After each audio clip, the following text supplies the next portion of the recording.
Scotty, Yeah. is Martha Farkas still there? Is she in the audience? I don't see her.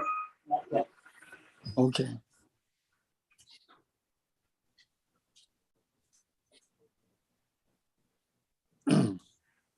Well, hello, everyone. Thanks for joining us on what's day 3 today of the Arizona Dark Sky Star Party. We were met last night by a terrific lightning storm, but again, about 2:30 in the morning, the skies cleared up. I got some Milky Way shots.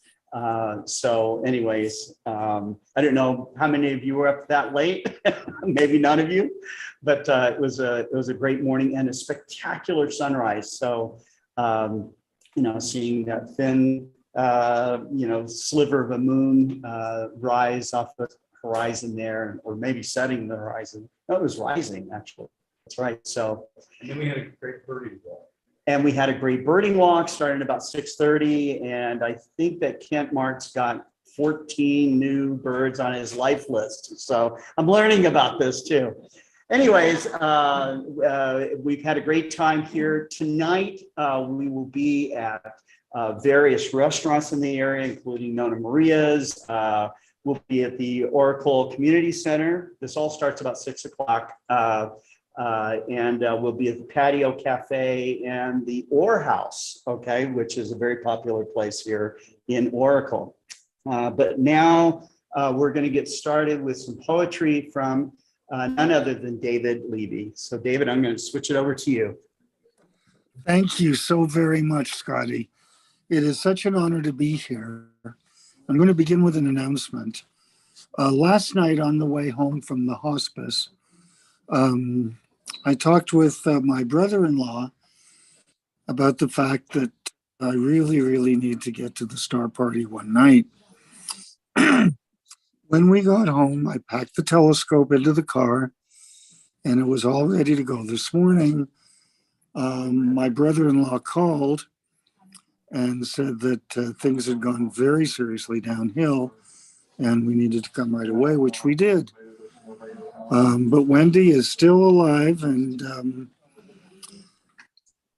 I've decided, Scotty ordered me not to come in person.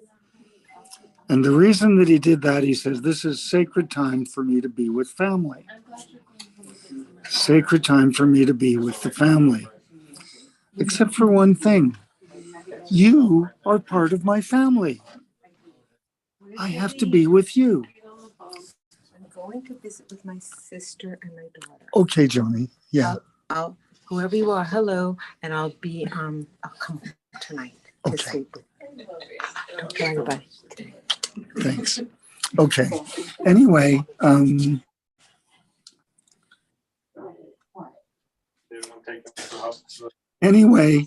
so I'm back. Anyway, so I was getting dressed and getting ready to go, figuring there's no way I'm going to be at the star party tonight. But on the way, I was discussing with my brother-in-law the fact that you really are part of my family. The stars are really a part of my family, and my telescope is a part of my family. I have to be here. I have to be here. There's no question about it. So I will, Martha Farkas is coming down. She's going to drive me up. I should arrive at the star party by around 5, between 5 and 6. I will give a brief presentation there. I think it's scheduled for around 6 o'clock. And I have my laptop and my telescope and me and everything. And then I'd like to stay and do a little bit of observing. And then David Rossiter, God bless him, is going to bring me back to the hospice after that's over. But this is something I have to do. Please don't tell me not to come. I have to do this. So I will see you all in person in a few hours. My quotation tonight, this afternoon, is from Senator Carl Schurz. None of you know him. He was a senator of the United States in 1859 at the eve of the Civil War. He was giving a lecture in Faneuil Hall, and this is what he said. Ideals are like stars. You will not succeed in touching them with your hands. But like the seafaring man on the desert of waters, you choose them as your guides, and following them, you will reach your destiny. Thank you very much. God bless you all. And I should be there by 6 tonight. See you all soon. Back to you, Scotty, and thank you. Thank you. Thank you. We'll see you tonight, David. Take care. Yeah, see you soon. Okay. So up next is, if you don't already know him, you should know him. This is Fred Espenak. Fred Espenak is also known as Mr. Eclipse. Fred has worked with NASA for, I think, most of his life. And I think he's still working with NASA, although he's now retired and lives in Portal, Arizona, which is an amazing place for astronomy. They have the Arizona Sky Village that's out there. And, so Arizona has really gained someone that is an amazing astronomer. Fred has led people around the world to observe eclipses, but he's a professional researcher, scientist, when I think of someone that has given so much of himself to educational outreach, especially when it comes to eclipses, Fred hits the very top of the list. And so he also creates books on eclipses, of which there are several that you can find, including we have some available on Explore Scientific's website. He is a great friend to many of us, and he has appeared on our live programming several times, and I'm very happy to have him here. He was also at the first Arizona Dark Sky Star Party at Karcher Caverns.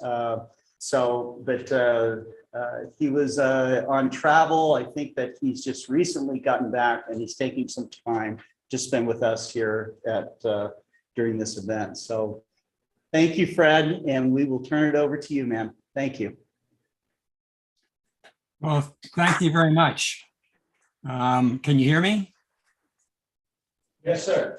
Okay, so I'm not muted. Okay, good. Let me, I guess I need to click share my, or are you seeing my image right now? Do I have to click share my screen yet? You're seeing just you. Okay, good.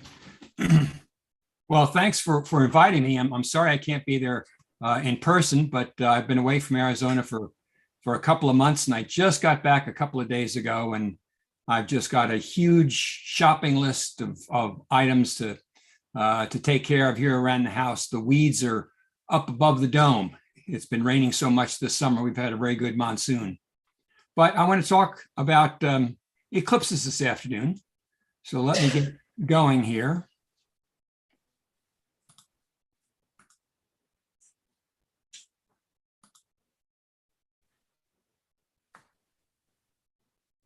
So I have to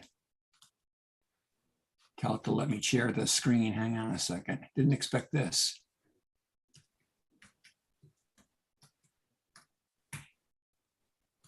Oh, computer security.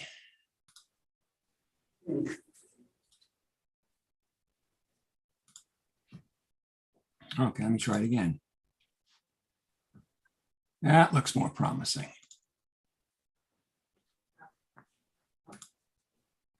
Success. Well, I'm going to talk about solar eclipses in general, and I want to hit some of the basics because I don't know how well versed, and I speak to all kinds of audiences. This is a particularly astute audience about amateur astronomy, but maybe not all of you are boned up on eclipses in general. So I'm going to cover some basics on eclipses and then go a little deeper into it, some of the mechanics of eclipses and how frequently they occur. Look at some past eclipses and the experience of seeing an eclipse and experiencing an eclipse, and then take a look forward at some upcoming eclipses, in particular, the total solar eclipse of 2024. Well, the basic geometry of eclipses is that the moon has to be passing through the new phase when it's passing between the Earth and the sun. At that point, the moon's shadows can pass across the Earth's surface. And we've got the large outer penumbral shadow that's several thousand miles in diameter and can cover a large part of the Earth's surface. Think of a continent-sized shadow. And in contrast, the inner umbral shadow is that dark cone in the center here, is very small. By the time it reaches the surface of the Earth, it's usually not much more than 100 or 150 miles or so in diameter. And of course, the moon is moving around the Earth during its normal orbiting, and the shadow sweeps across the Earth's surface. And that shadow carves out a path called the path of totality. You've got to be located someplace inside that path to see a total solar eclipse. If you're outside in the larger penumbral shadow here, you see a partial eclipse. If you're totally outside both of these shadows, you don't see any eclipse at all. So just because there's an eclipse on a particular day, what you actually see depends entirely on where you happen to be on the Earth's surface with respect to those two shadows. Well, the most remarkable thing about a total solar eclipse is that it's a rare opportunity to see the sun's magnificent solar corona. It's extremely hot, it's 2 million degrees, but it's also quite faint compared to the sun's surface because it's a very tenuous vacuum. So there's not a lot of particles in that hot corona to radiate energy to us. So we can't see it during the normal day because the sun's surface is just too bright. We need a total solar eclipse for the moon to completely block the sun's photosphere in order to block out daylight and be able to see the fainter corona surrounding the sun. And I'll show you a number of photographs of eclipses during this talk, but let me reassure you, nothing can come close to the experience of seeing it with your own eyes. Well, this brings up a question. If you can only have a solar eclipse during new moon, why don't we get a solar eclipse every new moon, every 29 and a half days? And the answer to that is geometry. The moon's orbit is tipped about 5 degrees to the Earth's orbit around the sun. So every time the moon passes through its new moon phase, it doesn't always line up directly with the Earth and the sun. Most of the time, the moon passes above the plane of the Earth and sun in the Earth's orbit, or it passes below the plane of the Earth and sun. But at least twice a month, at least twice a year, the lineup is close enough that some portion of the moon's shadow will pass across some part of the Earth's surface. In this case, we're seeing a partial solar eclipse up in the northern hemisphere, but no total eclipse because the inner umbral shadow is missing the Earth entirely. About once every 18 months or so, on average, the lineup is more central, and we actually get the moon's central umbral shadow hitting the Earth, and that gives us the opportunity to see a total solar eclipse. So over the course of a decade, you might have, typically 7 total solar eclipses, even though there might be 30 solar eclipses in total over that 10 years, only about 25% or so of them will be total eclipses. Well, there's another solar eclipse I need to talk about, and that's the annular solar eclipse. In this case, the umbral shadow isn't quite long enough to reach the surface of the Earth, and it reaches a vertex here, and then we get an inverted ellipse on the opposite side, and this is called the antumbral shadow. We've got the umbral shadow to the left and the antumbral shadow over to the right. And again, as the moon is orbiting the Earth, the antumbral shadow carves out a path of annularity. And the term annular eclipse, the term annular comes from the Greek for ring. And that'll be illustrated in here. This is what an annular eclipse looks like. during an annular eclipse, the moon is too small to completely cover the sun's disk, and it leaves an annulus or a ring of sunlight around the sun. And the dynamics of how quickly this happens is illustrated here because these three photographs are separated by 5 minutes between each photograph. So you can see how quickly the moon is moving across the surface of across the disk of the sun. This was an eclipse back in 1994 through Ohio. Well, why do we have total eclipses and annular eclipses? Why is the moon's shadow different sizes? That goes on. The reason for that harks back to the fact that the moon orbits the Earth in an elliptical orbit. So its distance from the Earth varies up to 14%. When it's at the apogee, it's it's around 250,000 miles from Earth, whereas at perigee, it's closer to 220,000 miles. And this variation of 14% means the moon's apparent size in the sky varies by 14%. And sometimes it's larger than the sun's apparent diameter, and sometimes it's larger, giving us either an annular eclipse or a total eclipse, depending on which part of the moon's orbit the moon is in when we have one of these eclipses. Now, one of the drawbacks of annular eclipses is because you're left with this ring or annulus of sunlight surrounding the moon during the maximum phase, even though it's just a small percentage of the sun's surface visible in that annular ring, it's still exceedingly bright. You still need to use solar filters. You can't look at it with the naked eye because it's too bright. It floods the sky with daylight, and there's no trace of or possibility of being able to see the sun's corona. For that, you need to have 100% of the sun's surface covered during a total solar eclipse. Well, how frequently do these different types of eclipses take place? If you look at 5,000 years of eclipses from 2000 BCE to 3000 current era, you'll find that there are 11,898 eclipses of the sun in that 5,000 years. And in any one year, you can have anywhere from 2 to 5 eclipses. And that's an average of about 2.5 eclipses per year. In any given year, you can have 0 total eclipses, 1 eclipses, or in extremely rare cases, 2 total solar eclipses. And if we look at the breakdown in this pie chart to the left, you'll see that partial eclipses account for 35% of all solar eclipses. Annular are about 33, totals are about 27, and then we've got this fourth category, the hybrid eclipse, which hangs around 5%. A hybrid is a really unusual kind of an eclipse.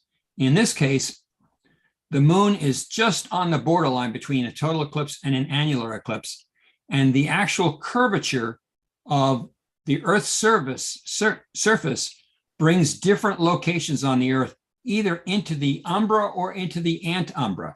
So at some points along this central path, you'll have a total eclipse, and other locations you have an annular eclipse. Well, let's look at the stages of what takes place during a total solar eclipse. It begins with first contact, when you see an extremely tiny notch appear along the edge of the sun. And of course, at this point, it's a bright sunny day, hopefully, and you would not know anything was going on unless you're using a solar filter of some sort or solar projection. And over the course of, about an hour, the moon slowly progresses across the sun, and the sun shrinks to a small crescent. And it's really in 10 minutes or so that things start to become noticeable. If you look at sunlight dappling on the ground underneath the shade tree, the leaves of the tree form pinholes, form like a pinhole camera, and they project images of the crescent sun onto the ground underneath the tree. Quite an amazing little experience to watch. The temperature drops typically up to 10 degrees frequently, 10 or 15 degrees, between what it normally would be, and when you're getting close to the total phase of the eclipse, because you're knocking out the main source of warming up the Earth's surface. The sun is being blocked by the moon. And in those last 10 minutes, when daylight is starting to fade, it gets a very odd, steely kind of color, even though the sun is still too bright to look at. Still, the daylight is attenuated, and birds and animals start to notice this. They'll often start to roost as though the sun is about to set, and they'll start going through their behavior like they're preparing for roosting for the night. And then you're left with a hair-thin crescent. And the daylight starts to fade in a matter of seconds. And the crescent shrinks down into a brilliant bead or diamond as the solar corona fades into view. This is the diamond ring effect, which only lasts a few seconds, 10 seconds maybe at the most. That quickly becomes extinguished, and you are deep in the moon shadow now, and you see the sun's corona is revealed in all its glory. This is an image produced from probably 30 or 40 separate photographs that have been combined together with high dynamic range imaging, and to process out the extreme features and subtle features in the corona. This is closer to what it would look like to the naked eye. And looking around the horizon, you're enveloped in this eerie twilight of totality. You can see the sun's corona, the moon's black disk, and even some of the brighter planets may be visible in the daytime sky. Surrounding the horizon is a ring of twilight that looks like a 360-degree sunrise.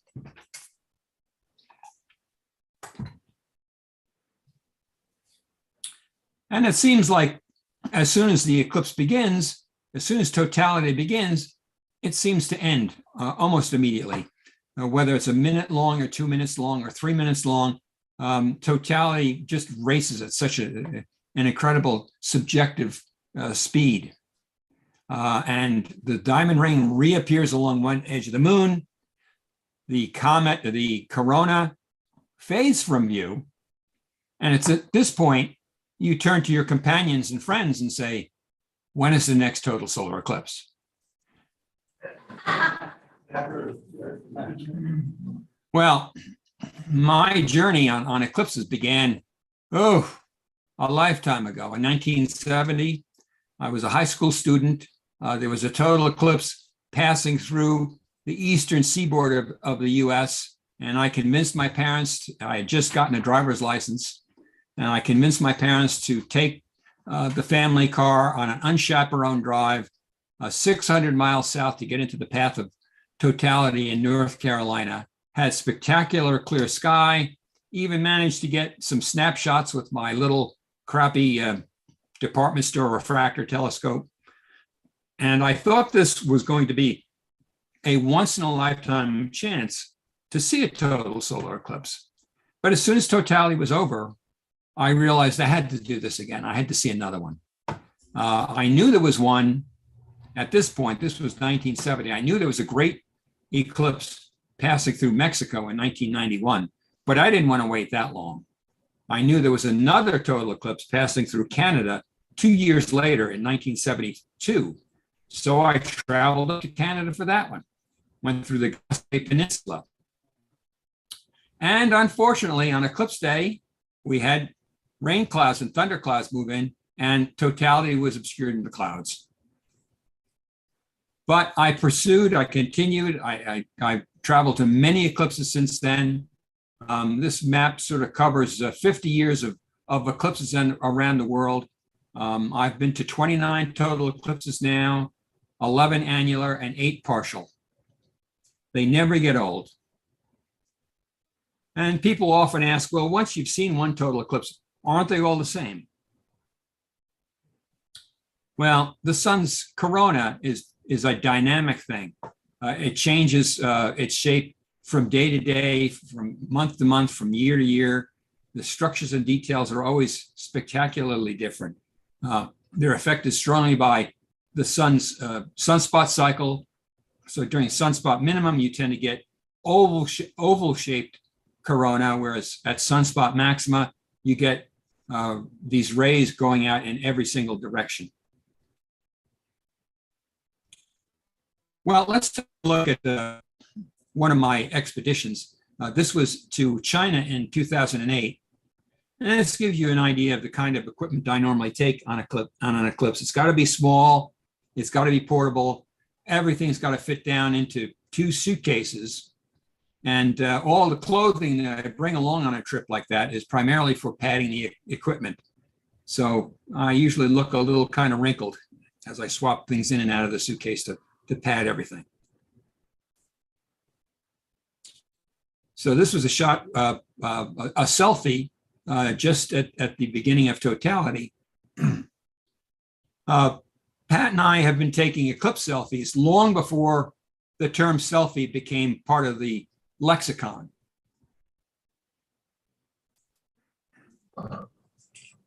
Here's a video Telescope filters off. of that eclipse. 50 seconds. Shadow to the northwest. 30 seconds. I've just taken the filter off. 25.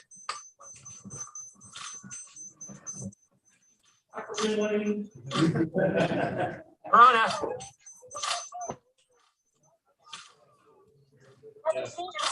Venus.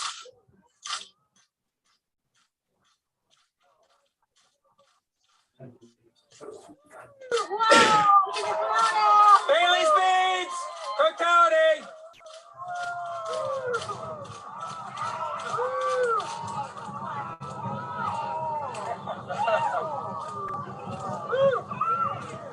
Look to your camera, Jeff. There's a prominence at 3 o'clock. You might be able to see it if your eyes are better than mine, but I can't see it without my camera. You see it? The little pink thing? See Mercury? Oh, yeah. 30 seconds. Look at the horizon. Look at the horizon. 25 seconds. Oh, yeah. Oh, look how bright it's getting. Look at the shape of the shadow cone. You see it? See it? See that V over there? 15 seconds. Chromosphere. 10 seconds. Chromosphere. 5 o'clock. See that, Jeff? Oh my God! Here it comes. Here it comes. Feeds. Bailey feeds. Take pictures. Take pictures. Woohoo!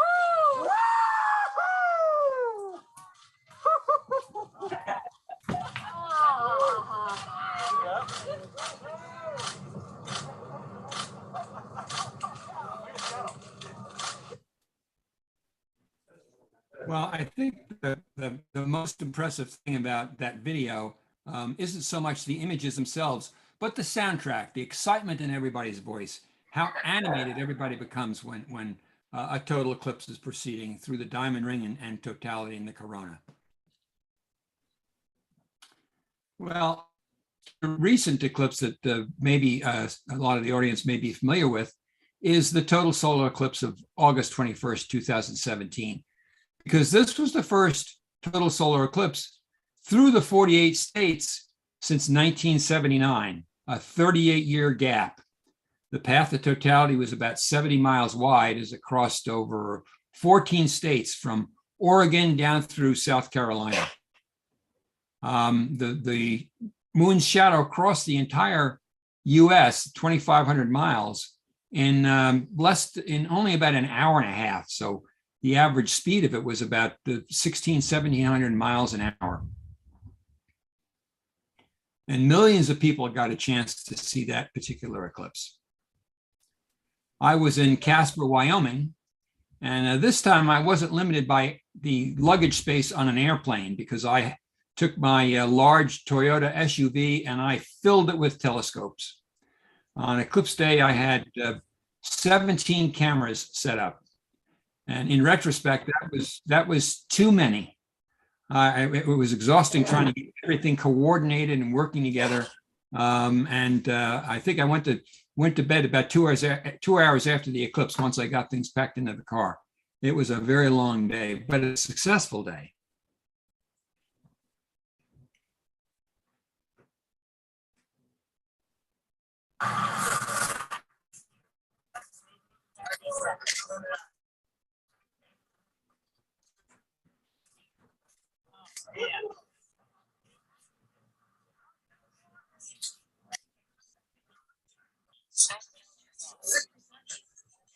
filters off. Why can I check yourself? Filters off, Lord. Video filters off. Filters off. Oh, man. Oh! Oh, my God. Oh, oh, this is so cool. Oh, my God.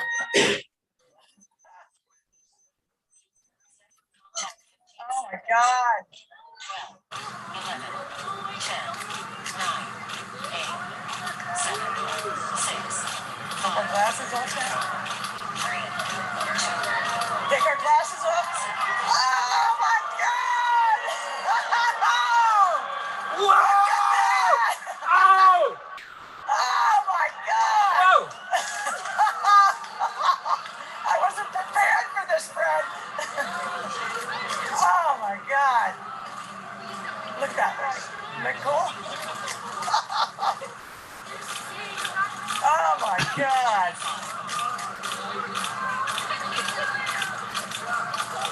Oh, my God.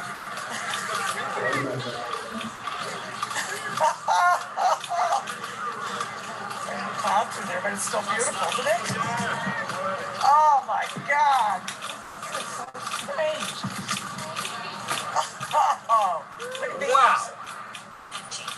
Oh, my God.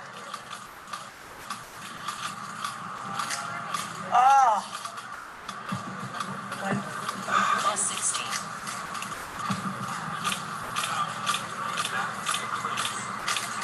Max eclipse in 10 seconds. Oh my God. Data eclipse. Oh, max eclipse.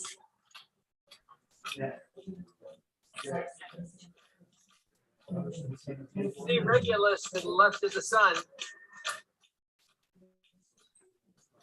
Oh,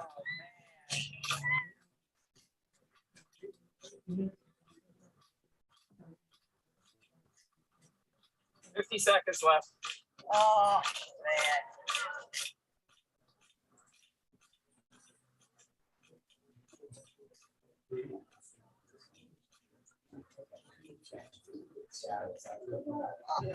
Oh, 25. oh my God. Oh, 20.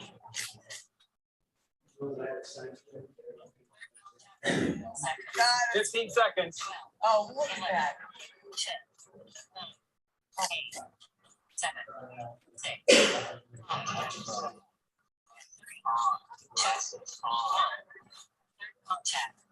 Oh. Oh. Oh, look at that. Oh my God. Oh my word. Oh my. Oh. watch receding shadow.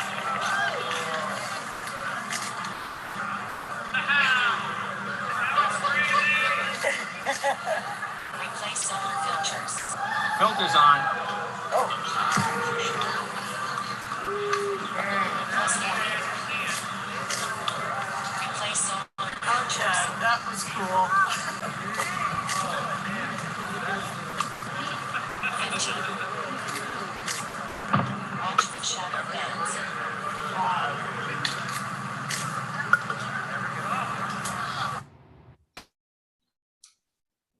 I just want to show a few photographs taken with some of the still cameras there. This is the diamond ring at second contact. A wide angle shot, a still shot. This is one of the processed images that I got from one of the cameras that were, I think, 55 separate images combined together in high dynamic range image with some enhanced structure detail to reveal the magnetic field lines in the sun's corona.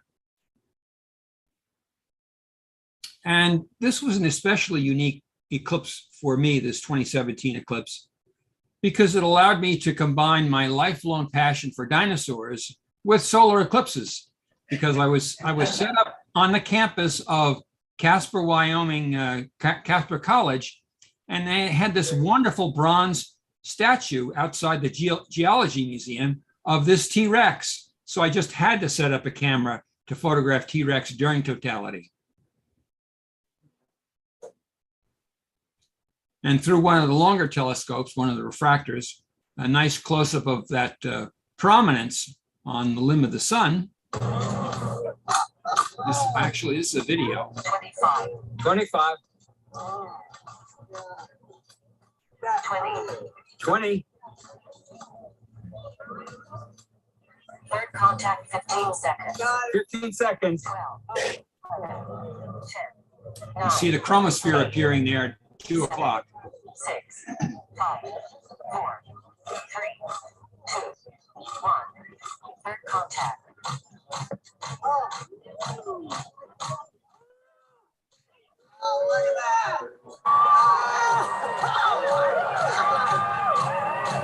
Now put on your Eclipse glasses. It's still shot from one of the telescopes with that prominence and Bailey's beads.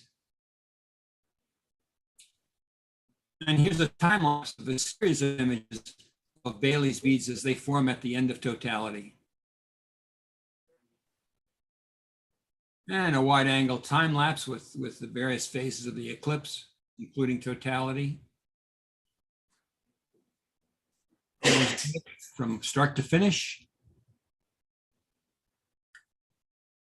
And now let's take a look at some upcoming eclipses. The next total eclipse of the sun is actually one of these rare hybrid eclipses where it's annular for part of the path and total for part of the path. This one happens to occur in the Eastern Hemisphere. And if you look at this diagram, this very large saddle-shaped area is the zone where the partial eclipse will be visible. The central eclipse is this narrow path in the center here, and the red little extensions down at the ends are annular at either end, and then it's total for the rest of the eclipse. So the path just nicks the edge of Australia. I'm going to be doing a cruise out of Perth to get up into the eclipse path during totality. It's a very short eclipse. It's only about 1 minute long off the coast of Australia. It's a long way to go for 1 minute, but here's the little bit of Australia that the path hits. It's quite a remote area, difficult to get to. There's nothing in all the hotels that are there were booked years in advance.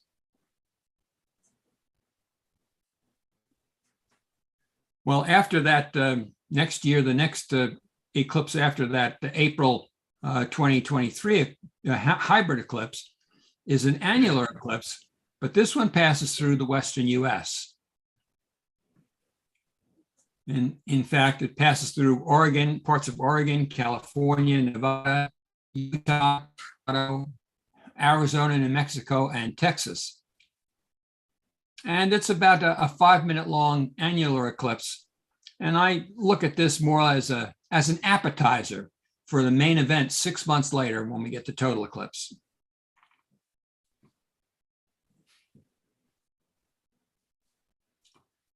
Because on April 8th, 2024, we get a total solar eclipse. This animation gives you a view of the moon's shadow passing across the Earth as seen from the direction of the moon.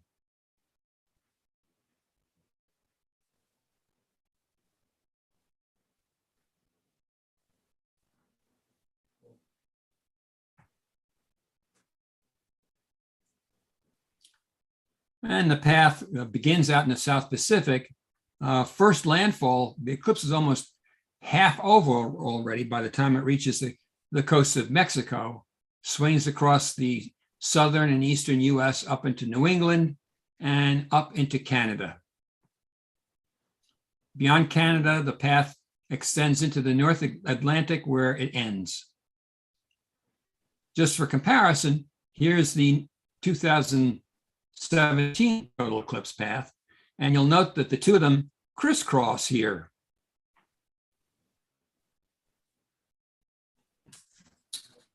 The path of the 2024 eclipse hits the Mexican coast at the resort town of Mazatlan.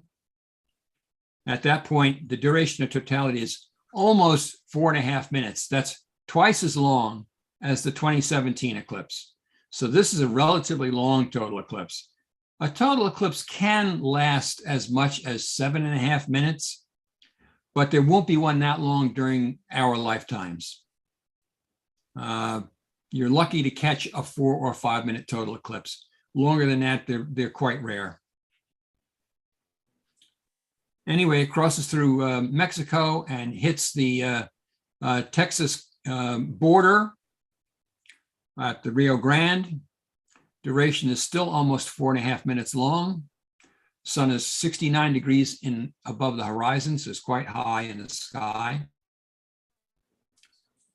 San Antonio is right on the edge of the path. Austin is just inside the path. Continuing on from Texas, the path includes Dallas and Fort Worth, both in the path of totality. Texarkana is in the path. Across Arkansas, Little Rock is in the path of totality. And I also wanted to mention that the 2023 and the 2024 eclipses crisscross in southern Texas. So within 6 months, if you were in this rectangular area here, you would get to see two central eclipses, one annular and one total, within 6 months of each other. And here's Uvalde, Texas, right in the middle of that zone.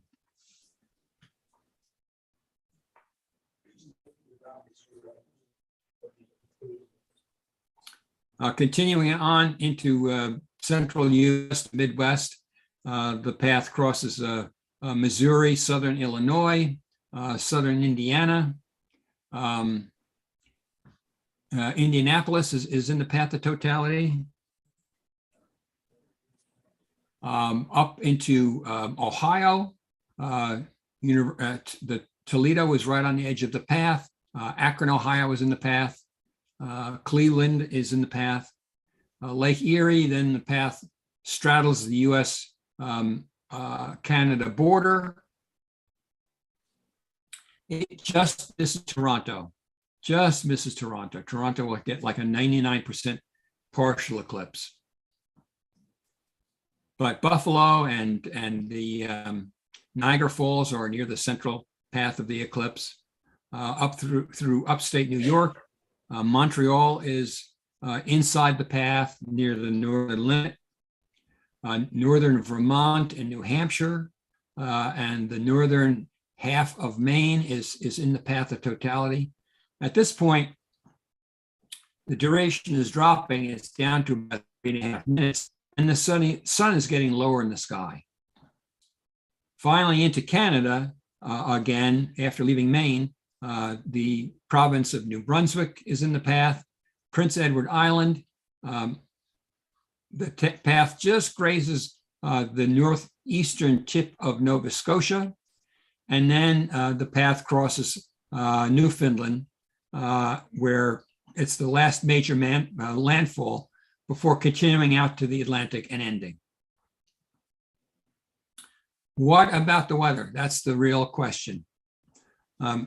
Jay Anderson, who I've been working with for many years, is a well-known eclipse chaser and professional meteorologist. And he's prepared this diagram showing the frequency of cloud amount during April in North America. And the scale over here on the right-hand side gives you an indication. Large numbers means lots of clouds. Small numbers means small amount of clouds. So you want something with 0.1 or 0.2. Well, all that stuff is down here in Mexico and even barely into Texas. As you go further and further into the Midwest and into the Northeast, the colors become progressively warmer and more cloudy. Does that mean that it's guaranteed to have better weather in Texas than in New York State? No. You can get clouds anytime, anywhere. This is a climate study, but on eclipse day, you don't get climate, you get weather. But it helps for planning purposes. Now, a resource that I recommend for learning more about eclipses and looking at maps of eclipses is my website, eclipsewise.com. For instance, here's a map that shows all the annular and total and central hybrid eclipses around the world over the period 2021 through 2030. And I've also published several books on upcoming eclipses. There's the Road Atlas to the Annular Eclipse in 2023, the Road Atlas for the Total Eclipse in 2024, and just published last night is the Eclipse Bulletin for the 2024 eclipse. You can find out more about these books and look at sample pages on the website down here below, astropixels.com/pubs.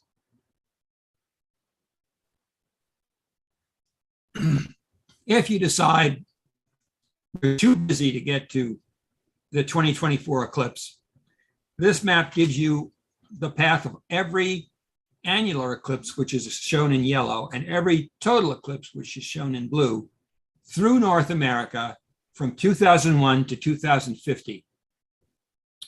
And if you look at this map carefully, you'll see that after 2024, which is this diagonal path going from lower left to upper right, the next total eclipse in the US is 2044, that goes through North Dakota and Montana. The next total eclipse that goes coast to coast is this path down here, 2045, that goes from Northern California through Florida. So the takeaway here is if you miss 2024, you've got to wait 21 years to get the next coast-to-coast total eclipse through the US. So don't miss 2024. Whatever you do, start planning your vacation time now.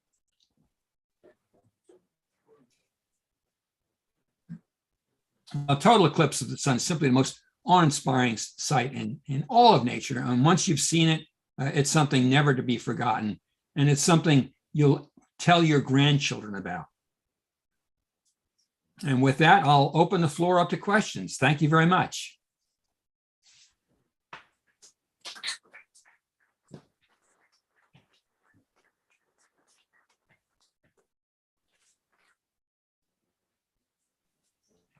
Been clear on this. What exactly is the greatest eclipse that I see on the maps? Yeah, he's asking what is greatest eclipse? Oh, greatest eclipse. Greatest eclipse. First of all, think of the moon shadow and think of the central axis in that shadow.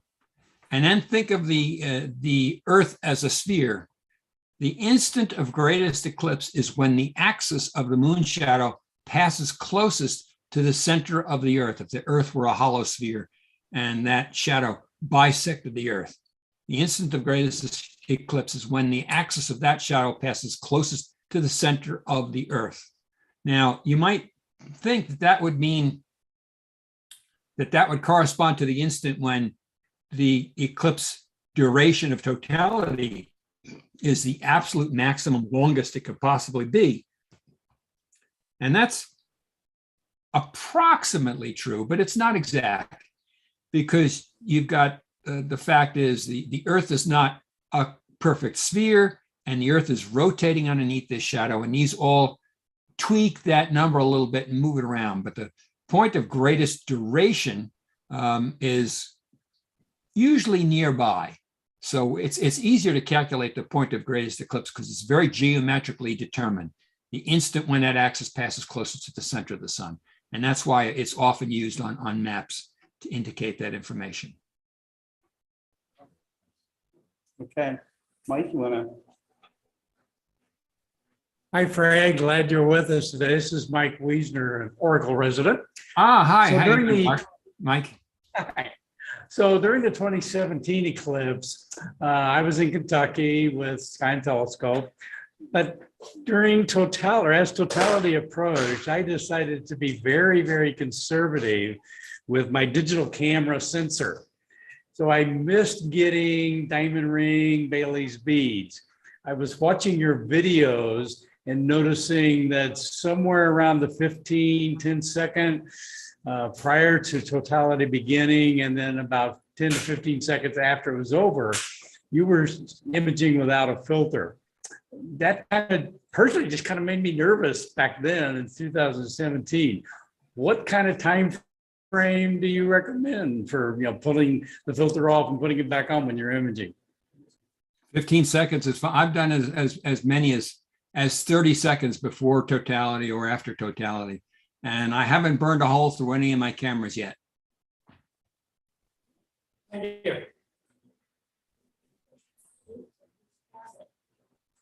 You have a question? No, that's a good question. That's a good question. Yeah, that's a Okay, great question. any other questions?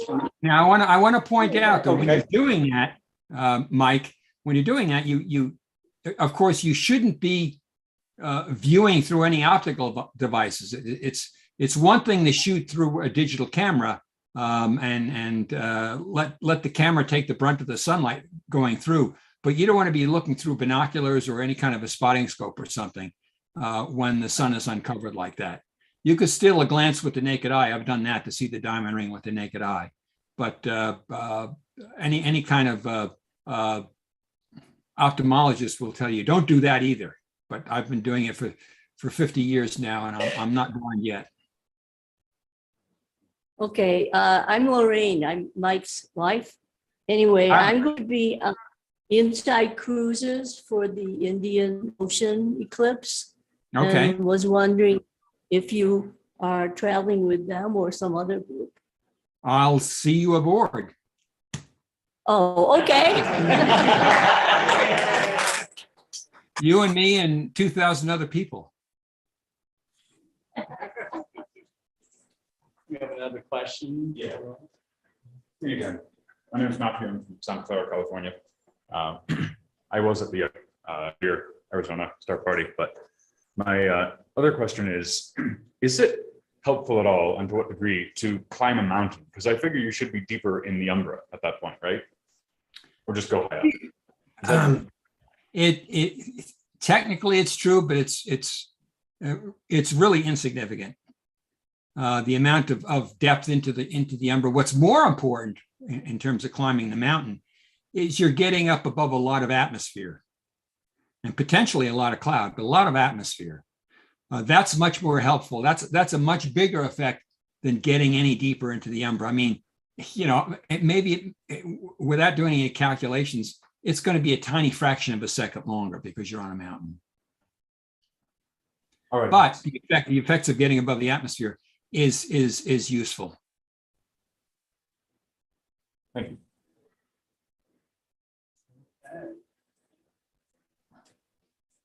Any other questions?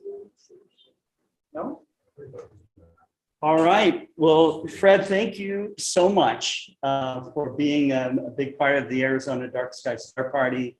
And we hope to, all of us hope to see the 2023 and 2024 eclipses. So good luck on your expeditions going forward. And I encourage you all to buy one of his guides to the eclipses because he's got some of the most accurate information you can find. So thank you. Thank you, Scott. Thank you very much. Clear skies tonight, everybody. I hope you have a good night. Yeah, we're open for that.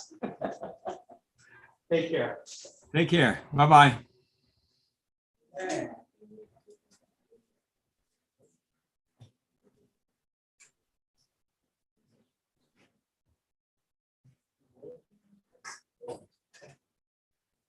So up next, we have David Eicher. He is the editor-in-chief of Astronomy magazine. When I put together his bio on the website, I said that he had been with Astronomy magazine for nearly 40 years.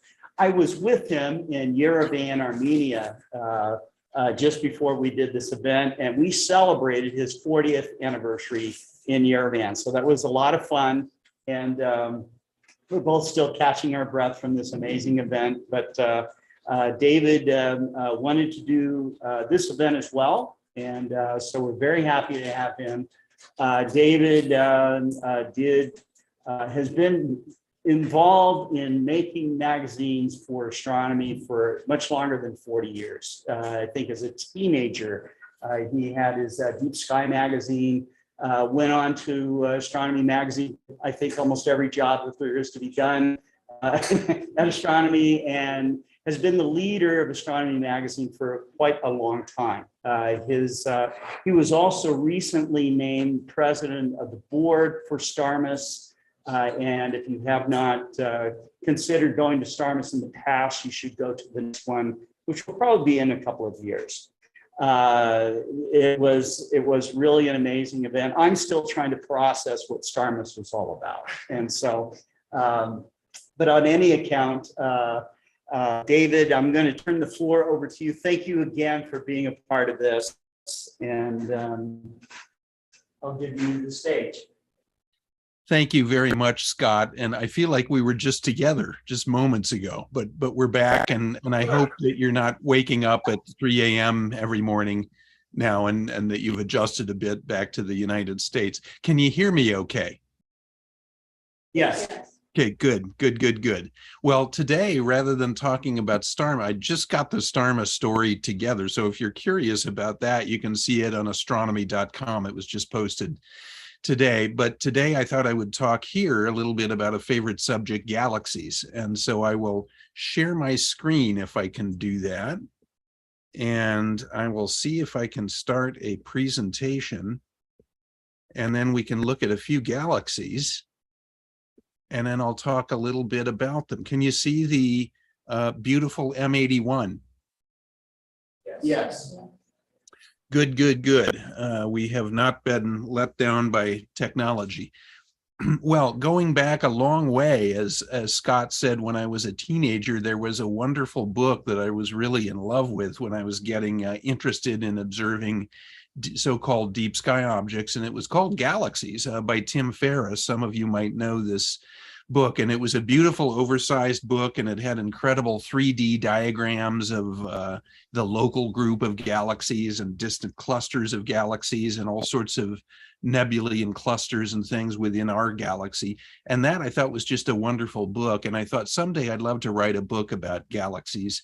And fortunately for writing another book, practically everything that we know about galaxies has changed in the last 40 years, since 1980, since Tim's book came out. So I did a book that came out a couple of years ago now, and it's called Galaxies again, but Random House published it, and it takes us up to the present day. And there's a tremendous amount that we've learned about galaxies, about their origins, about how they evolve, and so on, and their fate.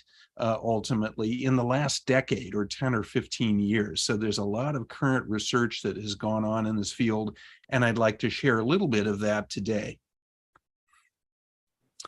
Well, the modern story of galaxies really began in the era of the first decades of astrophysics in October 1923, when Edwin Hubble, who was a young astronomer at the Carnegie Institution, he loved to trek up from his office in Pasadena to Mount Wilson Observatory and use what was the largest telescope in the world at the time, the 100-inch Hooker telescope, to take images of so-called spiral nebulae, as they were known at the time. One of his most favorite spiral nebulae was the one in Andromeda, and he took this very, very famous plate, which became, and a couple of others, but this plate became one of the most famous images in the history of science then, because he was tremendously excited by it. He thought he had discovered a nova, an exploding star at the end of its life, and he marked it with an N and tick marks up near the top of the image that you can see upper right there.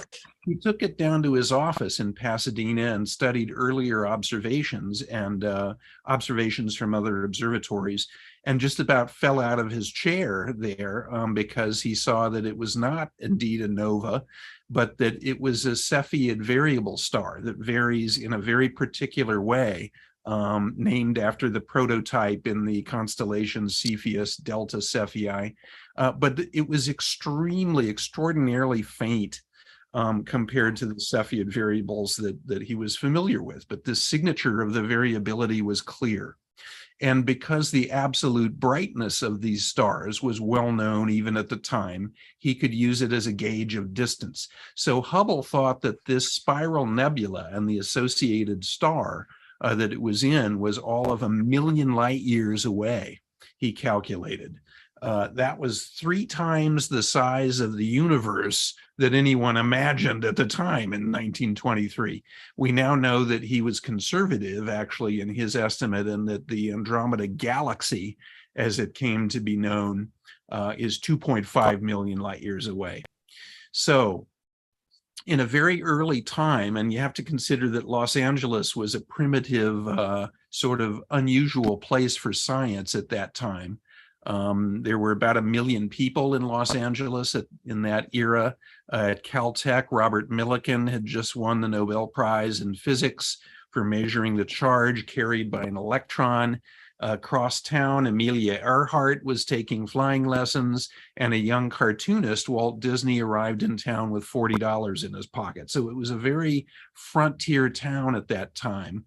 But with the largest telescope in the world, Hubble found a breakthrough discovery. He discovered the nature of galaxies and the first clue to the immense, so what came to be called as the cosmic distance scale of the universe. And now, there we go. Okay. All right. So research by Hubble and by others even earlier, and another wonderful institution that's very historic, Lowell Observatory, even before Hubble, had a very determined observer working there, V.M. Slipher, who was an assistant of Percival Lowell's early on. And even as early as 1912, he found that the velocities of many of these so-called spiral nebulae meant that they were receding away from each other. And if you ran this cosmic movie backwards in time, you would get to a point of origin that we now, of course, know as the Big Bang. So the clues of cosmology really came together during the era of World War I and slightly afterward in the early 1920s. Well, as with all sciences, however, before astronomers could really understand galaxies and how they evolve, this was a science of classification. And Hubble did a lot of classifying. He created his famous tuning fork diagram of galaxy classification with spiral galaxies like this one, which is NGC 2841. Barred spiral galaxies that have a significant strong bar of material through their centers, from which the spiral arms then emanate, or big spheres of stars, elliptical galaxies. Later on, a fellow who was a French astronomer who came over to the United States, Gerard de Vaucouleurs, who I got to know late in his life. He was a wonderful guy. In the late 1950s and 1960s, he extrapolated and expanded this classification scheme of Hubble's and incorporated all sorts of details about galaxies, the kinds of bars they had, whether a galaxy was tightly or loosely wrapped, its spiral arms, the kinds of rings that it may have of encircling material, and so on. So the de Vaucouleurs system is really the system of galaxy organization and classification that we still use today. So by the mid-20th century, astronomers understood that galaxies are the basic building blocks of matter in the universe, of bright matter, of stars, of gas, and of dust, and that they consist of several basic types. For many years, astronomers believed that there were about 100 billion galaxies in the universe. And we'll talk a little bit later about how they derived that number. But remember, of course, as you guys know, that telescopes are time machines. And so as we look farther away in the universe, we're looking back in time. So it turns out that now we have a very exciting period to be interested in this stuff with the launch of the Webb Space Telescope. And in fact, the very first Webb image that was released a few weeks ago was a sort of a deep field image. And lots of those little galaxies that we see in images that were taken by Hubble and by the Webb telescope now, that are little tiny blobs of matter in the first days of the universe, several 100 million years after the Big Bang, came together and formed more normal, larger galaxies later in cosmic time. So perhaps 100 billion galaxies exist in the current day universe, if you will. But if you go back to the early days, maybe 1 or possibly even 2 trillion proto-galaxies existed early on. So lots of them, and don't worry, we're not going to talk about them all in this talk. So closer galaxies to us, of course, appear much more like they are today in the present time. So where do we start with understanding galaxies? Well, with our own galaxy, the Milky Way. And of course, if you go out in a dark sky, which I hope you'll have tonight in Tucson, and anytime during the year, anytime during a night, but particularly in the summer and winter evening skies, it's convenient to see the band of light of the Milky Way cutting across the sky. And that's, of course, the light of several 100 billion unresolved stars that we see from within the galaxy. It's very, very difficult to decipher the structure of a galaxy when you're inside it. And the work on that, which we'll talk about with our own Milky Way, only happened a couple of decades ago. Here did we understand really the structure of the Milky Way very well. But we know that the Milky Way contains several 100 billion stars, perhaps as many as 400 billion. The problem with understanding the inventory of stars in our galaxy is that the most numerous stars, red dwarfs or M dwarfs, are plentiful. They're the most numerous by far, the kinds of stars, but they're faint, and so they're difficult to see over long distances. The Milky Way, we now know, is a barred spiral. For much of the history of modern astronomy, we believe that the Milky Way was a spiral galaxy, like the one in Andromeda, but we now know only the past 2 decades or so from studies that were made with the Spitzer Space Telescope in the infrared part of the spectrum, that our galaxy is a barred spiral galaxy, and that we're in a small arm or spur of that galaxy about 26,000 light years and change out from the center, called the Orion arm or the Orion spur. And it's a good thing that we're out from the center of the galaxy for our own well-being, which we'll also talk about shortly here. This is an infrared image that's aimed near the center of the galaxy. I imagine you guys are pretty experienced observers, and you probably know that if you go out and look towards Sagittarius, we're looking more or less toward the center of the galaxy. And in fact, if you draw a line from the open cluster M6 up to the Lagoon Nebula, 2 very well-known deep sky objects, and about halfway on that line between the 2 objects is essentially the center of the Milky Way, the direction of that center. However, galaxies have lots of dust in them. So when we're looking visibly, even in a dark sky with our human eyes, we're only seeing about 1/5 or maybe even 1/4 of the way to the center of our galaxy. The middle of our galaxy contains a lot of interesting things. The most important of which, if you will, is a supermassive black hole that contains the mass of about 4.3 million suns. And there's a lot of antimatter and high energy radiation fairly frequently exploding stars, and other hazards. So the centers of galaxies are dangerous places for living things. And it's much safer to be where we are out in the cosmic suburbs. Well, this is a modern shot. This is a Tony Hallis image of the Andromeda Galaxy, which we now know, of course, as a major a galaxy that's larger than our own Milky Way in size. And like people, galaxies like to hang out in groups. In his original work, and much of it was published in a popular book that was called The Realm of the Nebulae in 1936, Hubble named our little group of galaxies that's called the local group of galaxies. Not very inventive name, maybe, but that's the name he came up with. And we know that the local group contains at least 55 galaxies. It contains the big three, which are the Andromeda Galaxy, the Milky Way, and the Triangulum Galaxy, or Pinwheel Galaxy, or M33, which is a somewhat smaller spiral than the Milky Way. Those big three galaxies are sort of the core of our local group of galaxies. And then most all the other galaxies are little dwarfs in our group. You can see two of them here that are satellites of Andromeda, above and to the left of the center, M32 there, and below the center of the galaxy here is NGC 205. And this is such a nice shot that on the near edge of the galaxy below the center toward us, you can see that NGC 205 there is tidally warped.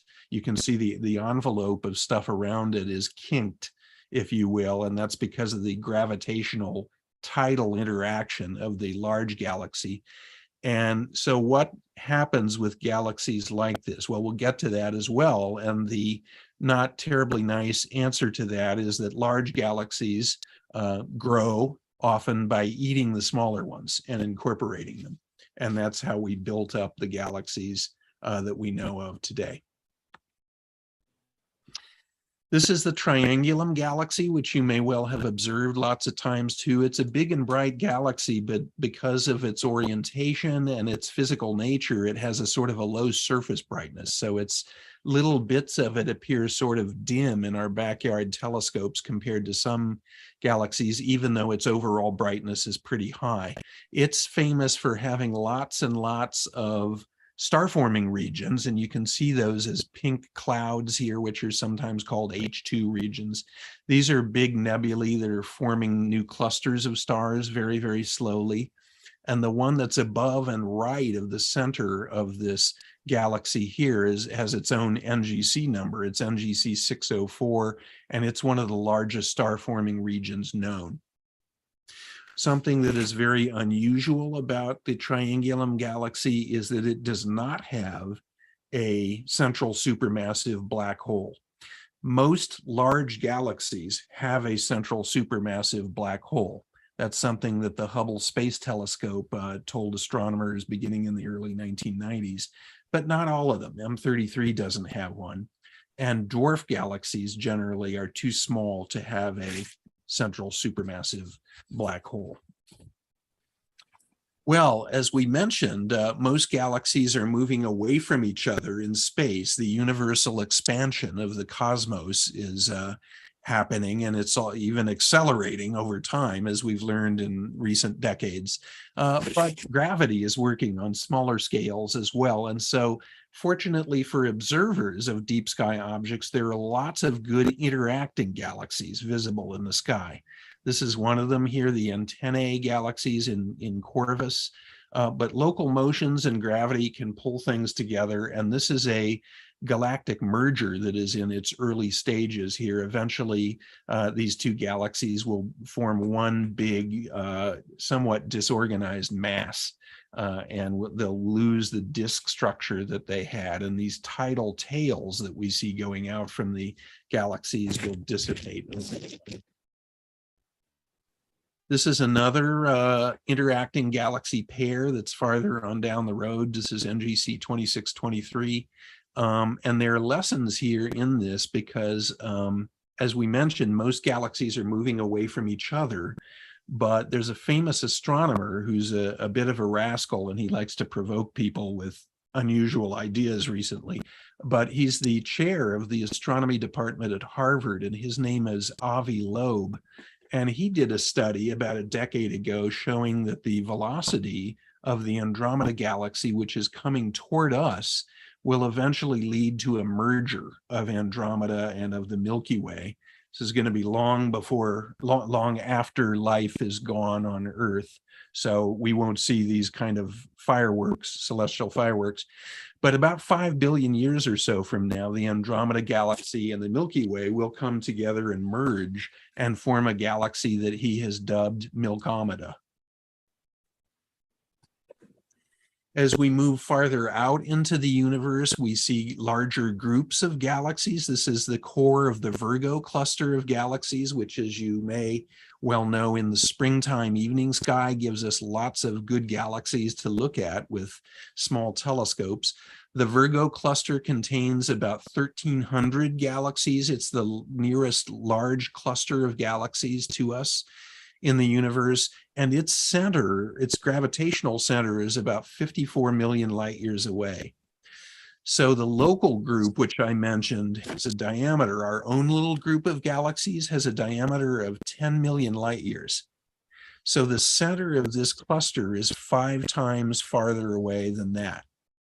And there are lots and lots of kinds of galaxies of all types in the Virgo cluster. You can see some big ellipticals here, some of the most massive, and they look that way because they've swallowed up smaller galaxies over time. One of the great galaxies in our whole cosmic neighborhood, it's the most massive galaxy in the Virgo cluster, is M87. You may remember a couple years ago seeing the image of the shadow of the black hole in the center of this galaxy that was released by the Event Horizon Telescope project. And I don't know if you can see it, but really, really close in to the center, just above and to the right of this image here. And this is an amateur shot. This is Adam Block. This was taken right in Tucson here. You can see a tiny little jet of material. Can you see that on the screen? Yes. You can barely see. I think you can barely see that. I believe I heard from you. So that's the jet of material that is falling in toward the black hole's event horizon in the center of this galaxy. And some of that material is being hyper accelerated and shot outward from the galactic center. So that's what we're seeing, the byproduct of the engine in the center of this galaxy, its black hole, which is about 1,000 times more massive than the black hole in the center of the Milky Way. This is a very large black hole, which is why it's the first one that the Event Horizon folks went after to begin their studies. There are lots of weird things going on as we go more distantly out into the cosmos, and you never want to bet ever, ever, ever, ever against Albert Einstein. He turns out to be right every time. And this is what we call the Einstein Cross, an unusual galaxy and quasar a combination object, if you will. We're seeing a disk galaxy here that is fairly distant. But exactly behind the nucleus of this galaxy is a quasar, which is the very bright, energetic center powered by a black hole emission of a very young galaxy in the early universe.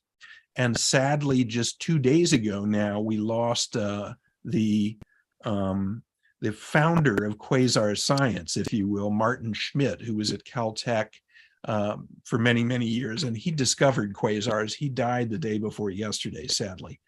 But this is what's happening here, is that the center of this galaxy is acting as a gravitational lens, as Einstein predicted, and breaking the image of the quasar, the distant, very bright quasar, into 4 images around the center of the galaxy. So here is one of many, many, many, many proofs of Einstein's theories of relativity. Well, and we mentioned the 100 billion galaxies in the universe. This is going back, this is old times now. Now that we have a web image, I didn't update this yet, but this is the Hubble Ultra Deep Field. That's a tiny, tiny piece of sky in the southern hemisphere. If you hold a tiny point of a pen out at arm's length on the sky, that's about how much sky this is. And you can see there are a couple of Milky Way stars in this image with diffraction spikes. But most everything in this image, this tiny piece of sky, is a galaxy. There are about 10,000 galaxies in this image. And extrapolating this image over the entire sky is how we get that estimate of 100 billion galaxies. Well, Martin Schmidt and his collaborators, starting in 1963, just when we began to understand how galaxies evolve, ran into big troubles because they found these very high energy distant objects. This is the quasar, famous quasar 3C273, named after its radio emission. You can see a jet of material coming out of it toward the bottom there of the image, but it was very, very distant and looked like a distant star. And astronomers also found other unusual objects, BL Lacertae objects or blazars, Seyfert galaxies, high energy galaxies that were named after the American astronomer Carl Seyfert. And there began to be a whole astrophysical zoo of these high energy unexplained objects. And it took about 20 years for astronomers to figure out that these were all the same thing, happening in different stages, and they were visible from different geometries, largely. So these are all high energy galaxies and quasars that are represented by black holes in their centers. So it wasn't until about 1990 that astronomers began to realize that lots of galaxies, most of them have these high energy black holes within them. There are truly monstrous galaxies in the nearby universe. This is Perseus A and the Perseus cluster of galaxies. And you can just almost see, I think, looking at this galaxy, that the turmoil that it's in. I mean, this has an enormous, massive black hole in its center, and it's undergoing a lot of real chaos going on in this galaxy with gas that's falling in and being shot out and star formation. And you can kind of just see what's happening with this black hole engine in such galaxies. As I said, our own Milky Way has a supermassive black hole in its center. And again, gradually astronomers got the picture that most normal galaxies have black holes in their centers. They're very active early on or can reawaken when lots of gas and stars get near them and kind of kick up the fuel of the black hole again.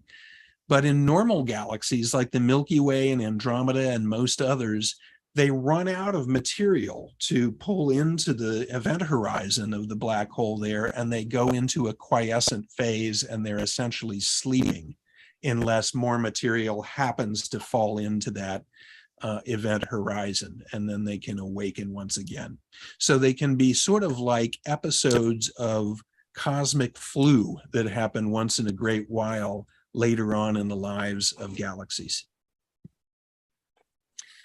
Galaxies exist in a sort of a gently balanced state between grace and internal upheaval all the time, depending on what's going on within them. This is a typical small group of galaxies, of which there are countless numbers in the universe and even in our local universe. And if, as I mentioned, in our future, there will be a major collision and merger that we know will happen. Centaurus A, one of my favorite southern hemisphere galaxies here, which is, of course, in the southern sky, but you can see it from the southern United States or the southern hemisphere. It's the result of a merger. And for a long time, astronomers didn't really understand how galaxies form and evolve. We now know that akin to how solar systems form, material falls in, there's a lot of angular momentum, and you typically get a disk. So how do these big elliptical galaxies that are formless, big spheres of stars form? They form via mergers. And so it may be that our Milkomeda one day looks something like Centaurus A, will be a big sort of generally formless ball of stars and gas and dust. Well, let's talk for just 1 second here, if we may, if I haven't gone too long already, about the cosmic distance scale, that other major highlight that Hubble gave us.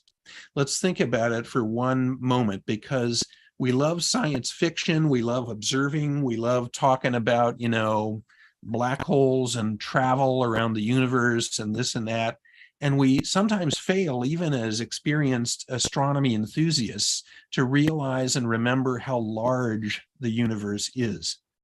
If we think about the Earth-Sun distance, the distance between the sun and Earth as 1 centimeter here that I'm showing, we've physically traveled as humans an infinitesimally invisible tiny fraction of that 1 centimeter. But the distance to the inner edge just of our solar system, the inner edge of the Oort cloud of just our star, would be on that scale 10 football fields to the right. And just the closest star in our Milky Way, Proxima Centauri, a little M dwarf, would be 4 times longer than that in distance away. So the distance scale is incredibly large in the universe, even to the nearest stars, let alone the transpiring entire galaxies or the distances between galaxies. It's an incredibly immense universe. Now, has anyone heard of cosmic inflation? Does that ring a bell with people? Are you still with me? Cosmic inflation. Okay, that's a concept that was derived by 2 different groups of astronomers just about at the same time in the early 1970s. And it's probably true, but let's set cosmic inflation aside, which is the hyperinflation during the first second of the universe in size, which would explain a bunch of things observationally. It's probably true, but let's put that aside, because cosmic inflation means that the universe may even be infinite in size. But let's throw that out and just talk about the visible universe that we know of, that we can see. The visible universe itself that we know of now probably contains something on the order of at least 10,000 billion stars. We know that through spectroscopy that the chemistry of the universe is uniform throughout the cosmos. We know that through the basics of astrophysics. So there is an almost countless number of stars that exist in all the galaxies in the universe. And we know through recent studies, through TESS and other satellites and Kepler and others, that stars around us in the galaxy have lots of planets. So it's very, very likely that there's a lot of life out there. And that idea is bolstered by the idea that the first material returned to Earth, the Stardust mission, cometary material, had amino acids in it, the most primitive amino acid, glycine. So the stuff of life, the chemistry of life, is abundantly out there, and there are a whole lot of places where things could be happening on planets out there. But we know of only one place, of course, in the universe where life exists, right here, thus far. So as Carl Sagan used to like to say, it may be that life is abundant throughout the universe, very common, not just microbially, but even advanced life, if you can consider us advanced life, but that the distances are so large that we will never physically have them land here and go to dinner with us. So that's kind of the cosmic awakening of where our discoveries about galaxies have led us over about the first century of understanding what galaxies are, how they were formed and how they evolve, and the cosmic distance scale that is breathtakingly large out there in the universe. So with that, I think I will conclude. And Scott, I'll be happy to take questions if people have them. about galaxies or about Astronomy magazine. You know, next year we're going to have our 50th anniversary of Astronomy magazine, and we will be celebrating in lots of ways. And about the Galaxies book or about the books I've written with Brian May or others, happy to talk about anything if we have time for questions. Come on up. This is Mike Wiesner. Hi, David. Glad How you're are here with us for Oracle. By the way, we can see Centaurus A from Oracle. Just thought Excellent. I'd throw that out. Excellent. When you were showing the picture of the Andromeda Galaxy, I was noticing the tidal distortion on M32, and I started trying to visualize where in 3D space M32 is surrounding Andromeda Galaxy. Can you throw some light on that? Yeah, let me go back to that if I can. Maybe I'll start. Let me share the screen again and go back there, if I may, so that we can look at it as we're talking about it. Sorry, guys. Let me quickly. We'll see if we can get back there quickly to Tony. There we go. So, both of the little satellites here are on the near side of the galaxy, the main galaxy's disk, and you can really see that tidal distortion. If you can see the faint halo of material around NGC 205, you can really see its tidal effect there, but you can also see it a little bit with M32, which is just above and to the left of M31's nucleus as well. And of course, there are two other bright satellites that are in Cassiopeia of M31 as well, NGC 147 and 185, and then a whole slew. There are about a dozen of super faint satellites of M31 also. But you can see that tidal interaction well, and it reminds us that, you know, since our sun has been born, of course, stars are born in open clusters.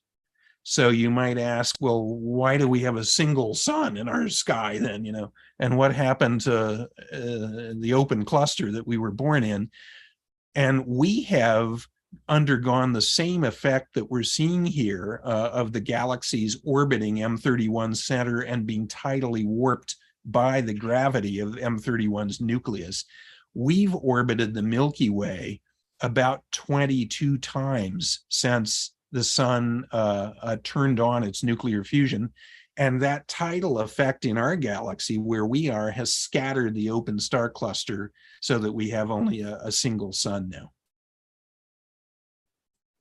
So let me just clarify. Are you saying that M110 is above the plane of M31 and M32 is more or less in the plane of M31? Well, I believe that they're both on the near side of the galaxy to us. Of course, M110, it's sometimes called, or NGC 205 is below, you know, is the larger elliptical. M32, of course, is the little tiny, brighter spherical, more spherical elliptical. And I think they're both on the near side of the disk of M31, which is tilted so that the bottom of M31's disk, you know, is closer to us, of course, than the top.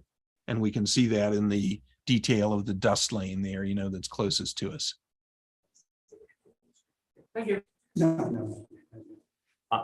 David, this is Brandon Hamil. I'm a subscriber to your magazine. I always enjoy reading it, and I enjoy your columns at the beginning. Hey, I had a question for you, and this is about your publication being in Wisconsin. Can you give us an update on what's going on with the Yerkes Observatory? Yeah, you know, Yerkes, of course, was very endangered for a couple of years there because the University of Chicago decided it wanted to conserve money and didn't really want to take care of it anymore. And we also lost, there was a fellow called Dan Kaler, you know, who was very active in trying to preserve it, who passed away, unfortunately, a year ago now. So the good news there is that they have reorganized, and the University of Chicago has been somewhat generous in being able to give the building away in large part to what's now called the Yerkes Forward Foundation. So there is a foundation now that has been funded in large part that will take over Yerkes, that will be, I think, essentially entirely a museum. now, even more so than, say, Mount Wilson, which, if you will, is partially a museum now and still doing real astronomy too. So Yerkes, I think, is going to be okay and is funded to preserve the buildings there. There was some talk for a while there, as absurd as it sounds, of turning those historic buildings that house the dome and everything into an apartment complex, if you can imagine that, how ridiculous that would have been. So I think that Yerkes is going to be okay in the near term, and that its foundation is going to take care of it. And it has an executive director in place now, and is safe from destruction or humiliation, if you will.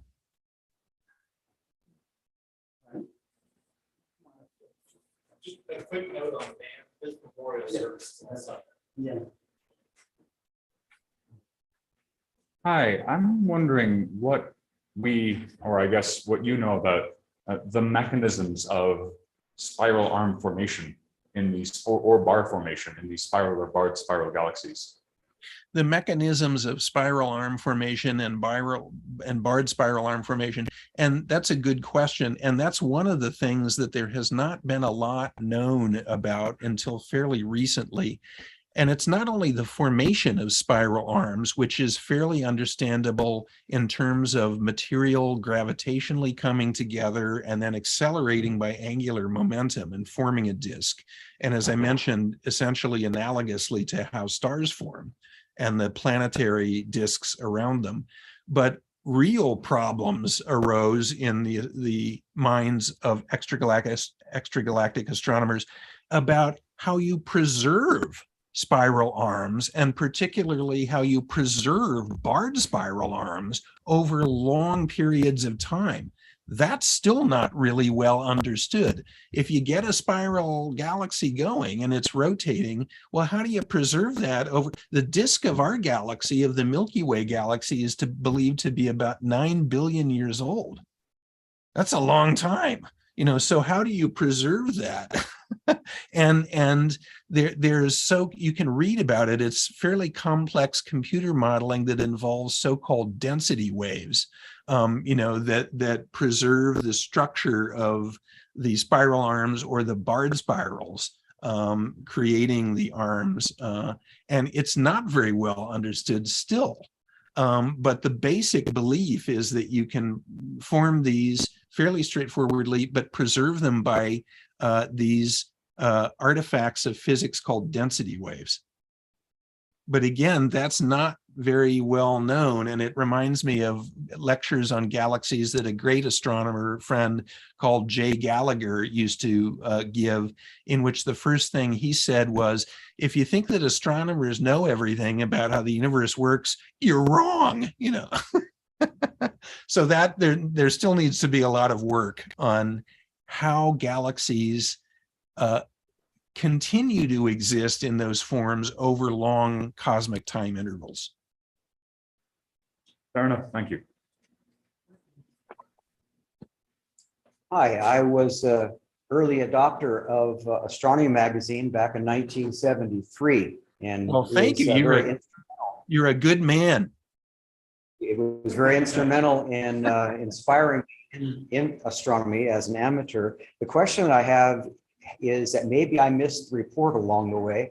Do we know approximately where the Big Bang took place spatially, if we were to look out into space? Well, this is a question that raises a very long answer that we don't have time to get into all the details of. And it's actually related to the most popular question we ever get continuously with our column called Ask Astro. And that is, where is the center of the universe? And the answer is the universe has no center. This is something that can be talked about for a long, long time, and it's counterintuitive to what we want to believe as humans. So where the Big Bang happened was both nowhere and everywhere. And the universe isn't like an expanding thing in a box that exists, and it's expanding over time. It's space itself is expanding. So that interstitially, so that 1 centimeter that was space, long ago became 2 centimeters, became 4 centimeters, and so on. And so what that means is that there are no special frames of reference, as Einstein wrote about. There is no center and there are no edges. And there's no special frame of reference from our point of view or any other galaxy or stars or planet's point of view. And you can read about that a lot, but it's something that, over a bottle of beer, astronomy enthusiasts like to sit out at a campfire and argue about for hours. And still, it's very hard for people to accept what we believe we know about that, which is that there is no center and there was no preferential place in which it happened because all space was represented in the Big Bang. So anyway, I know there's never a satisfying answer to that, but that's the cosmological answer. Of course, I get you into what space is space expanding into? Nothing, because space is space and it's all that there is. And so by definition, it's not expanding into anything. And it can also get into really, unsatisfying problems like mathematically, there could be other universes, the multiverse we like to have fun with talking about. But by definition, our observational analysis of the universe is limited to the universe, our universe. And so if there are other universes, we probably never, ever, ever, ever, and that is to the end of cosmic time, trillions of years from now, when there's no more molecular motion, we'll be able to tell whether there are other universes. So part of, the answers to these things are not very satisfying, unfortunately, because we want to know, good answers, but we may never get them. Right. I do have a question myself, David. And my question is, okay, you have Hubble's discovery of the variable, Cepheid variable in M31, and there's this moment where we now understand it to be a galaxy. But did we determine at that time that the Milky Way was a galaxy and that the Andromeda Galaxy was galaxy number 2? Or how did we start classifying and vetting, okay, this is a galaxy, M33 is a galaxy, et cetera, so I'm very curious about that. And that's a great question, Scott. And that there's a little bit of a complex answer to that. And it both precedes Hubble's discovery, because that very issue was at the crux of the so-called Great Debate in Washington at the Smithsonian Institution at the time of World War I between Heber Curtis and Harlow Shapley, in which there were opposing views. The Milky Way is everything in the whole universe, and the hell with you if you don't believe it. And no, the universe is incredibly large, and so on. So there were already arguments and debates about that for a long time. And just like the young Swiss patent office clerk, who came up with these theories in 1905 and then 1916, Einstein, at first, Hubble had problems because a lot of more senior astronomers didn't believe him, at first. So there was an evolving a mess that went on for quite a while after 1923, and even into the 1930s, before a lot of people came to accept that the Milky Way was a large galactic system, that these ordinary nebulae that we now know are star-forming regions were in a large system of stars that were in called the Milky Way, and that it constituted a galaxy like the spiral nebulae that people were arguing about even after Hubble's discovery.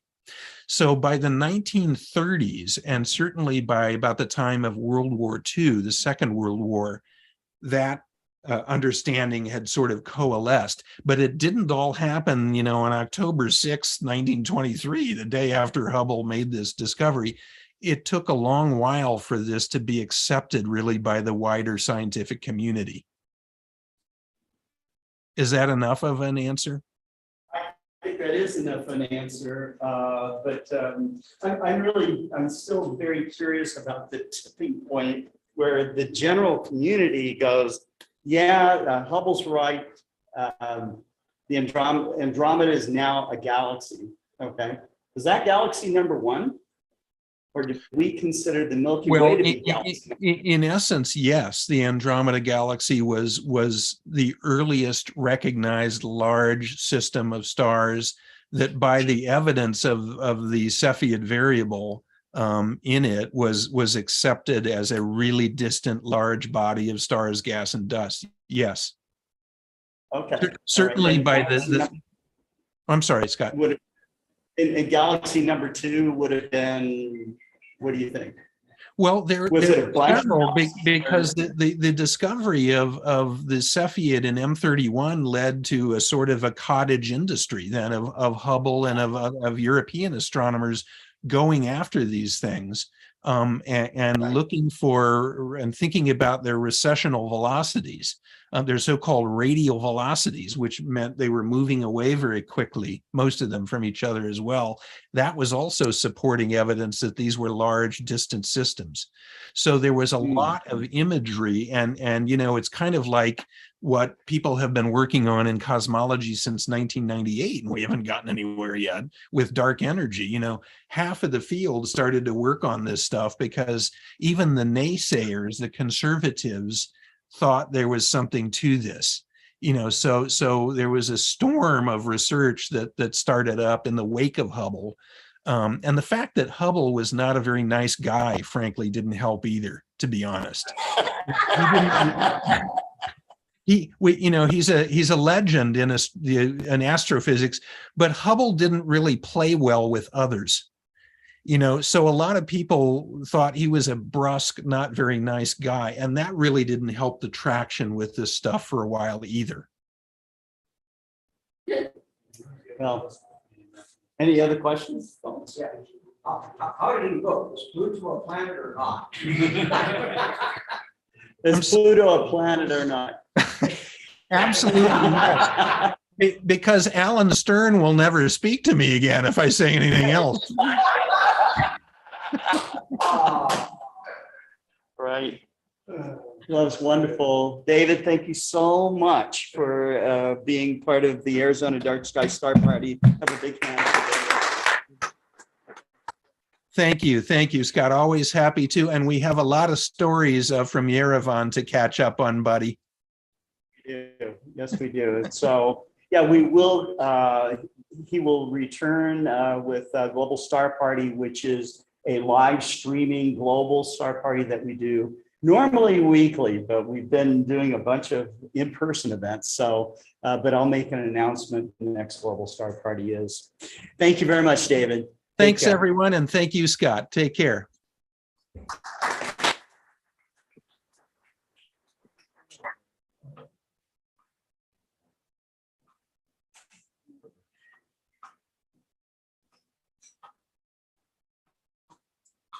So working here behind me is Brandon Hamil, and Brandon was introduced to me by David Levy. And Brandon is known as the traveling astronomer. This is a guy who figured out that he needed to blend what made him happy, okay, with his regular work day. And that, so Brandon travels quite a bit for his work. But let me go down some of the points in bio. He does do a lot of talks in astronomy clubs around the country. He has spoke nationally at the Alcon event, Astronomical Convention. He has been on Dr. D's, Daniel Mouncey on his podcast, his astronomy podcast. Brandon's admittedly, he calls himself a dinosaur because he's a visual astronomer. I wouldn't call him a dinosaur. You know, I think that visual astronomy is very important. As Adam Block pointed out yesterday in his talk, you know, one of the foremost astrophotographers in the world was talking about the importance of visual astronomy. He's a member of the Minnesota Astronomical Society, member of the Fort Worth Astronomical Society. Do you live in Fort Worth now? I do. Yes, recently. Yep. Great. And so he does a lot of star parties. He's a frequent frequent speakers, as I already mentioned. What else? A few of his other passions include being with his family. Track and field is your favorite sport, right? That's right. Shepherd of the Valley Lutheran Church, and not being a current, what does it say? And being a current events news junkie. Okay, so you always like to stay up to date with that. He's married to Carolyn, his college sweetheart from Drake University in Des Moines, Iowa. And the couple has 2 children. Justin is a senior at the University of New Mexico studying nuclear engineering mathematics. Right? Yep. Backyard astronomy played a role. Wow. Yep. Yeah, and 4 languages. Rachel, junior at Texas Christian University, studying business and is a participant in their Neely College of Business Leadership program. Just no longer does the backyard astronomy when he's back at home. However, backyard astronomy played a huge role in his pursuit of the sciences you just mentioned. Yeah. So the family now resides in the light polluted skies of Dallas-Fort Worth, where I go to sometimes frequently. So hopefully I can get together with you for a dinner sometime. Anyways, let's have a big hand for Brandon Hamil, the traveling astronomer. Thank you, Scott. I met Scott just this summer for the first time at Alcon at the Astrolux National Conference. I got to speak to him very, very briefly. So it's really a privilege to be here. And Dr. David Levy, really, but all credit goes to him. I had a chance encounter with him, meeting him at Star Arizona, the telescope store here in town. And one thing led to another, and here I stand before all of you. By show of hands, have any of you seen me present before? Oh, good. Oh, this will be fun. All right. I would, by a show of hands, are any of you from out of state of Arizona? Okay, just a few. All right. So we got a lot of Arizonans. That's kind of what I suspected. All right. Well, let's have some fun. All right, who is this guy? Let me ask. Muhammad Ali. So when this guy was in his prime, right? They said his hands were lethal weapons, right? So there's a story, a legendary story at Delta Airlines. So most of my career was in Minneapolis, St. Paul, and I was flying on Delta Airlines because that's one of their hub airports. So every week I'm flying somewhere. So there's a legendary story around Delta Airlines about this guy. He was on an aircraft. This is when he was in his prime, and he wasn't putting his seatbelt on. You know, you get on an airplane, you got to put your bin, your luggage in the overhead bin, and you put your seatbelt on. Well, he wouldn't do it. Well, the flight attendant came up to him, and she says, "Hey, sir, you're going to have to put your seatbelt on, or I'm going to have to get the captain and remove you." And he looks right up at her. He says, "Superman don't need no seatbelt." Without skipping a beat, she looks back at him, and she says, "Well, Superman don't need no airplane either." Well, I need an airplane. That's how I get around. I'm not Superman. So I want to just share with you, Muhammad Ali was the answer. And this has kind of been the story of my life. So professionally, I lead a sales team. So I'm bouncing around the United States. And it was about 15 years ago that my wife came to me and she said, "Brandon, you need to start to have some fun." And so astronomy had been something that I've been interested in as a youth, even made my own refractor, and got to a college class and got into it. And I started to have some experiences along the trail. So my goal for myself personally, just to kind of keep my sanity about me, is to do a unique astronomy experience, maybe once every month, every month and a half. But I've been doing this for a long time, gang. So I've got quite a reservoir of stories. So my goal with all of you is to inspire you a little bit, to share with you stories of things that I've done that all of you in this room can also do as well. Okay, so there's nothing unique about the experiences I'm just going to do. My job this afternoon, in my mind, is to make facts fun. So let's do this. Let's have a little fun. All right, enough of that silly airplane cartoon. Let's get into a serious cartoon. Snoopy. Okay, let's talk peanuts for a second. So a lot of people don't know Charles Schultz was from St. Paul, Minnesota. And so there's a picture of Linus and Charlie Brown sitting at the end of the dock, probably overlooking maybe a lake in Minnesota. And Linus, and those in the back probably can't read this, so I'll read this to you from my computer screen here. And you know, Dave Eicher quoted Carl Sagan. Well, now we have Linus quoting Carl Sagan. Carl Sagan says there are hundreds of billions of stars in our galaxy, and there are hundreds of billions of galaxies. And each galaxy contains 100 billion stars. It sort of puts things in perspective, doesn't it, Charlie Brown? To which Charlie Brown says, I miss my dog.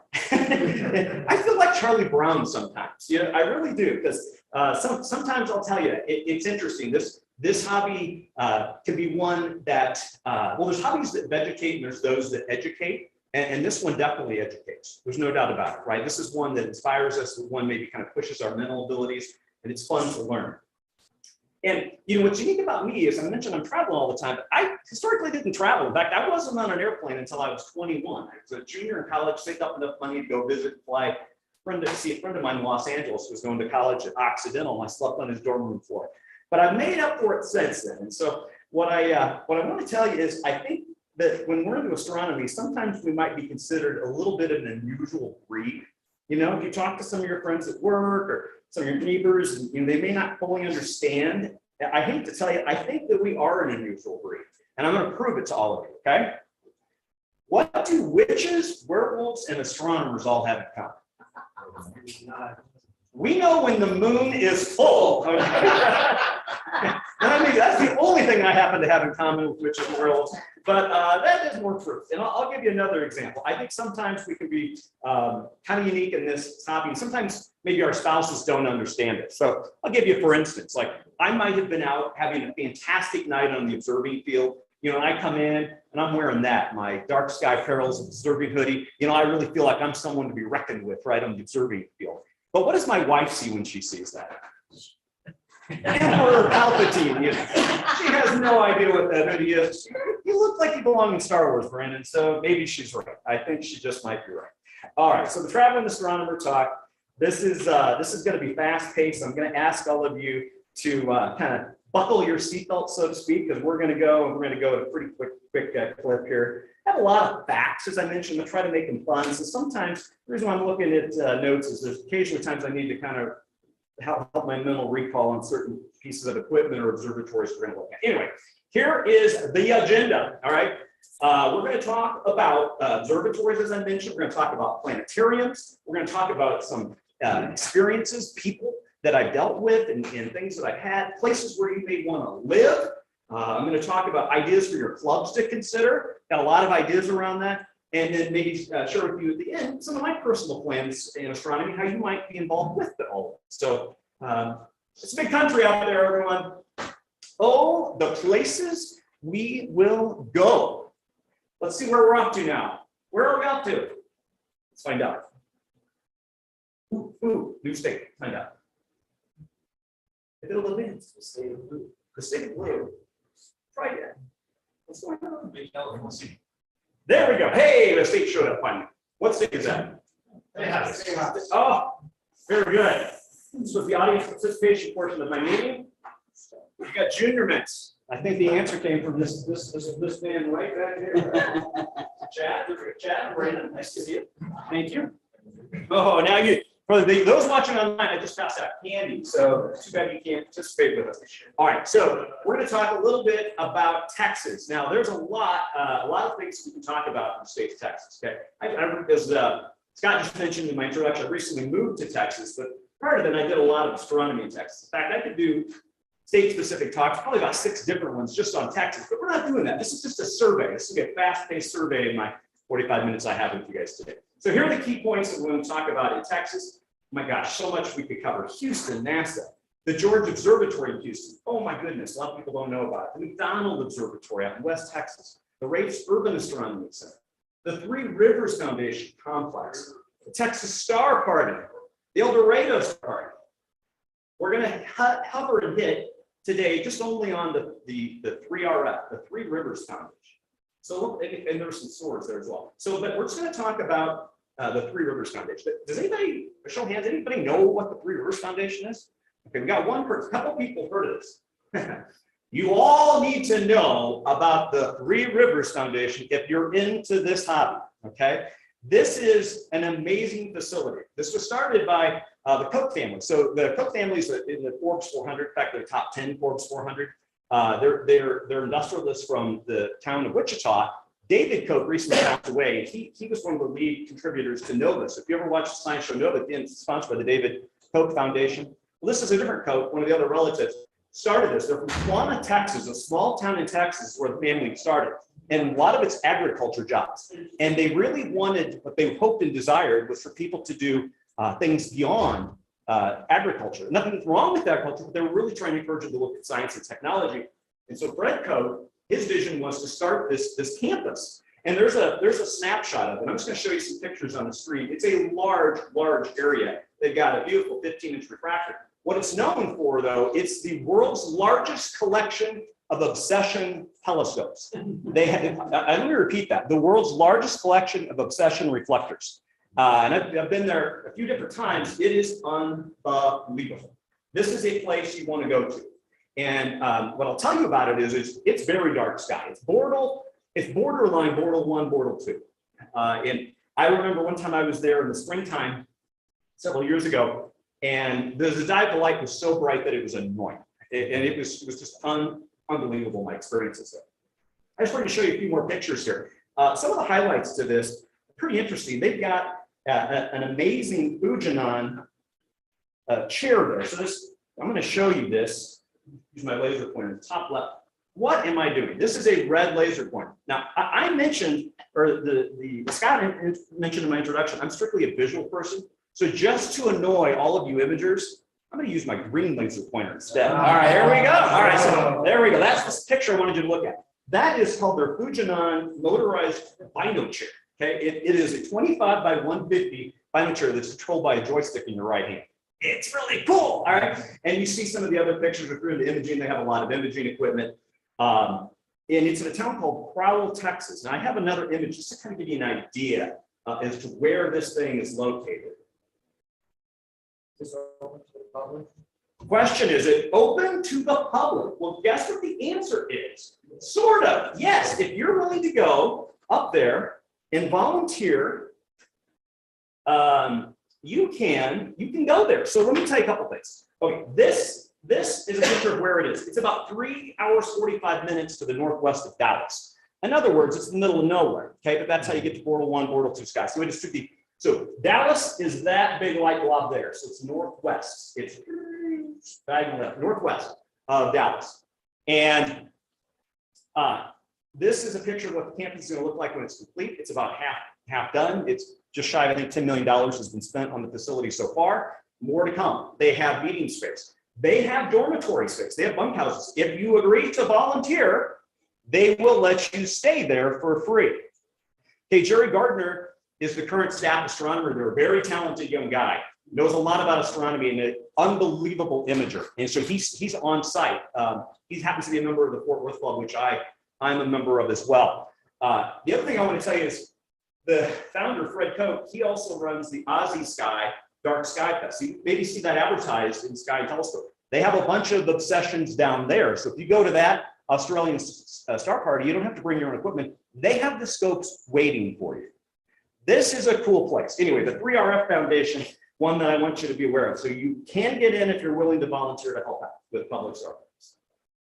Oh, while I was there, I learned something called the pizza box. So they had their former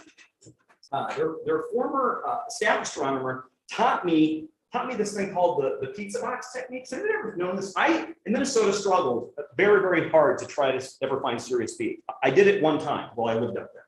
The sea conditions just didn't support it. But what he taught me is if you take a pizza box lid and cut a triangle into the top of it, it makes an aperture mask that causes its diffraction spikes to kind of cover up Sirius A, and it makes Sirius B pop. I've never heard of this. I've mentioned this around the country. Nobody seems to know about this. It works, okay? The pizza box technique. Just file that away. I learned that at the 3R. Oh my gosh, we're off to another state. What state are we off to now? Oh, this one's going to be M&M's. I'm not messing around here. All right. What state are we at? Oh, shoot. I must have gone too far. Oh, I'm not off to another state yet. This is something I'm doing yet. Next week I'm going to another star party, okay? Yeah, so no candy on this one yet. So this is a fun star party. I was going to mention this just so I'll be there next week. If anyone's going, come up, say hi to me. It is a fun, relaxed star party. And I wanted to make sure I covered this because when I was there a few years ago, in the bottom right-hand corner, you're going to see something appear. I wonder why I'm having trouble with another clicker. Let's go back. Go back for me. There we go. Would that be Explore Scientific? It is. Scott Roberts' team must have been there, although I didn't. Yeah, so it was dark and, you know, but anyway, he was there. So I was respect to you for having me speak. I wanted to make sure I threw that. Okay. All right, we're moving on. We are going to a new state. Okay. What state is that? Ohio. Oh, all right. I saw a hand go fast. All right. It's going to Tim. All right. M&M's for you, Tim. All right. Okay, Ohio. What are the key points we want to cover in Ohio here? A couple things we're just going to touch upon this afternoon. We're going to talk about the Cincinnati Observatory, and we're going to talk about John Quincy Adams' connection to astronomy, former president. All right, here we go. They call themselves the birthplace of American astronomy, the Cincinnati Observatory. Does anybody know why they call themselves that? They have in use the world's oldest continuous use public telescope. It's pretty amazing. It's an 11-inch refractor. They have, so I'll show you a couple things. They have two observatories. They got the main one here that's got a 16-inch Alvin and Clark refractor. And then they've got the second observatory down here, and it's got the world's oldest telescope. It's an 11-inch scope. It's a Merz and Mahler refractor. And it was founded at a location near the riverbanks, but as more light pollution became a problem, they moved up to what's now called Mount Adams, named after the former president. The University of Cincinnati now controls it. It's in a park-like setting. It's not a dark sky location, but it is kind of a fun location. And I would encourage you to go. They do public programs on the weekends. If you're ever in Cincinnati, Cincinnati is a wonderful town. It's undiminished. Here's the John Quincy Adams connection that I wanted you to be aware of. When he was president, he lamented the fact that Europe had 130 observatories. The United States at the time had 0. And so he kind of made it a mission to try to see if he could cultivate an interest in astronomy throughout the United States. He was the first, prior to being president, he was the first ambassador to Russia, the first minister, is what they called him, minister to Russia. And while he was there, he befriended Alexander I, the Tsar of Russia, who was really into astronomy and taught John Quincy Adams a lot about astronomy. So kind of an interesting thing. The cornerstone of the building was laid by John Quincy Adams. That's when, oh my gosh, we're off to another state now. Already we're moving faster. We're off to another state. Let's see where? Oh, Idaho. Okay. Oh. You get sweet tarts. There you go. I actually like it. All right. Well, there you have it. Mike, your wife's gonna be happy tonight. She's gonna give you a big kiss. All right, here we go. So we're off to Idaho. What is Idaho known for? We got a big old potatoes. Everybody says that's not what my answers are looking for, though. I'll tell you why. We're gonna get into some key points here. The Herritt Center for Science. You need to visit this place, but you want to go there for 2 reasons. It's the Walker Planetarium, which I'll talk about. The really cool thing is their Centennial Observatory. Okay, this is in Idaho.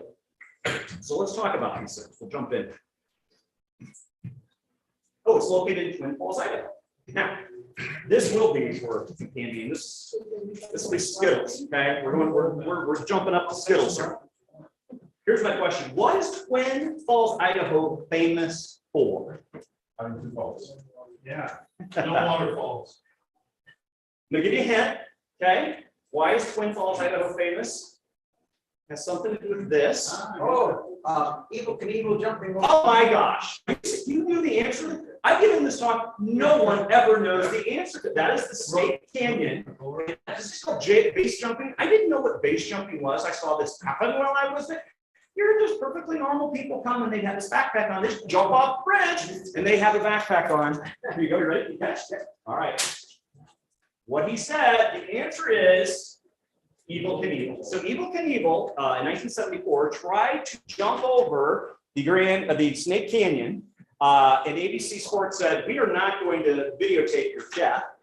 So independently, he went and did it anyway. Now, this graph will show you that it's 1,600 feet. Now, a couple things I want to point out to you. That was what was supposed to happen. This arrow shows what actually happened. He didn't quite make it.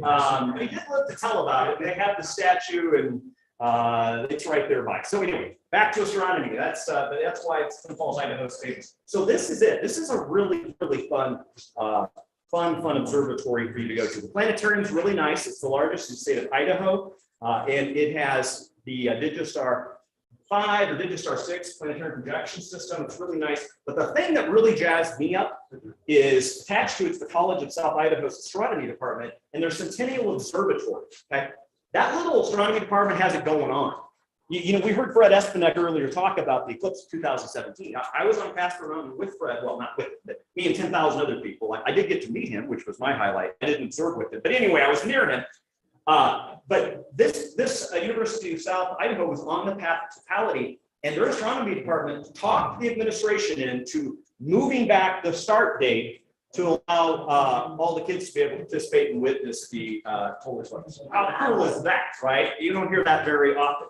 But what I'll point out to you is inside the dome is this. This is a 24-inch DFM engineering. They're out of Longmont, Colorado. They do a lot of government contract building of RC type scopes. And this is 24-inch where they put an eyepiece on the back of it. But what's really, really cool about this, the optics are insane, is this thing. They call it their articulated array. Think of it like a periscope. Look at the back of the scope. For children or for people in wheelchairs, they can actually look through the telescope. Isn't that cool? So I have some specs on this. That telescope is a $360,000 telescope. I'd say DFM Engineering is very proud of their work. But that articulated array, meaning that whole periscope thing, it's a $5,000 accessory. I sure would like to see these in more observatories around the US. It can be done. I have a friend in the Minnesota club that makes periscope type equipment and things. Anyway, it can be done. All right. Oh, we're off to another state, guys. Where are we off to now? Boy. Oh, Arizona. Maybe you? Arizona? Here we go. You're not sure. Hey, M&M's. Okay. Peanut M&M's. Now, I said I wasn't going to talk about Arizona, but I kind of have to, right? So I could do a lot of talks on Arizona. I could do 5 talks, but we're just going to hit just something real quick. So my key points on Arizona are Starizona. I wish they were here. I was hoping they would be. Starizona. They are coming here. They are coming here. They'll be here tonight. They'll be here. And more Starizona. Okay, what? So these are my wife calls these people my crack dealer. This is where I buy a lot of my equipment from. These I think they're the best. So why I always like giving a sales pitch for Starizona. I don't get paid, nor do I get a discount from these guys, just to be clear, but I'm just fan for these guys. So, you know, we've all heard the stories, and I'm sure Scott hears this all the time as a manufacturer. People want to buy cheap, discounted telescopes and stuff. Well, I think that happens in telescope stores as well. So I wanted to tell you just a quick story real quick that I thought might be kind of cute. And it involves the barber shop story. So maybe you've heard about this story before. So your barber charges $20. You go get your haircut and it's charged at $20. And all of a sudden he looks across the street. What happens? He looks up the window. Someone across the street opens another barber shop. They have a big sign in the window, $5 haircuts. So the barber's cutting hair and his friend, who is a customer, but a friend sitting in the chair, and the barber's like, oh, what am I going to do? There's these people, they're charging $5 for haircuts. I'm charging $20. What am I going to do? I'll be out of business. So the customer, his friend, he says, just stop cutting hair. And he stands up and he looks him in the eye and he says, it's going to be real simple. You're going to get a sign and you're going to put it in the window of your store that says, we fix $5 haircuts. Arizona fixes $5 telescopes. I'm convinced. So there you go. I love this. It's, hey, with internet pricing, buy from them. They're the top telescope people in America. I believe it. There's a picture of them, a little bit of a dated picture. They have some equipment on the International Space Station on the warp window. That's one of their hyperstars. Yeah, I'm a visual guy, but I really admire all their work. So some of those crew are still there, and I'll be coming to the star party later, which is great. Okay, we're off to another state. What state is this? Iowa. The great state of Iowa. Okay, I happen to be a native of Iowa, so Iowa's near to my heart. So a couple things I want to talk to you about Iowa. Oh, what was the prize? Oh, guess what? I got so excited I run out of candy. I know. Cheese curds? Cheese curds. Yeah, we should have brought some more fun. Brought some more fun. All right. So the great state of Iowa. Now, I have some astronomy things to talk to you about, but I want to ask a question. And my question to all of you is, let's see. My question to you is what famous science pioneers from the state of Iowa?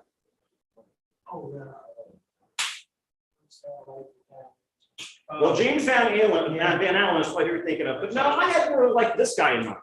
Captain Kirk. He's from Iowa. No, I'm from Iowa. I only work in outer outer space, okay? Anyway, there's a small town in Iowa that does claim to be his birthplace, even though it's not true.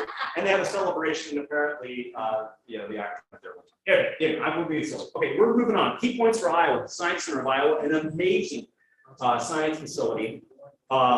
The Ashton Wildwood Observatory, that's the Des Moines Astronomical Society, they have a twin dome. Drake University, my alma mater, which I'll talk about for a second, and Eastern Iowa. We're only going to talk about the bottom two there, just for time purposes. So we want to keep this moving. So Drake University, I'll say a couple things about it.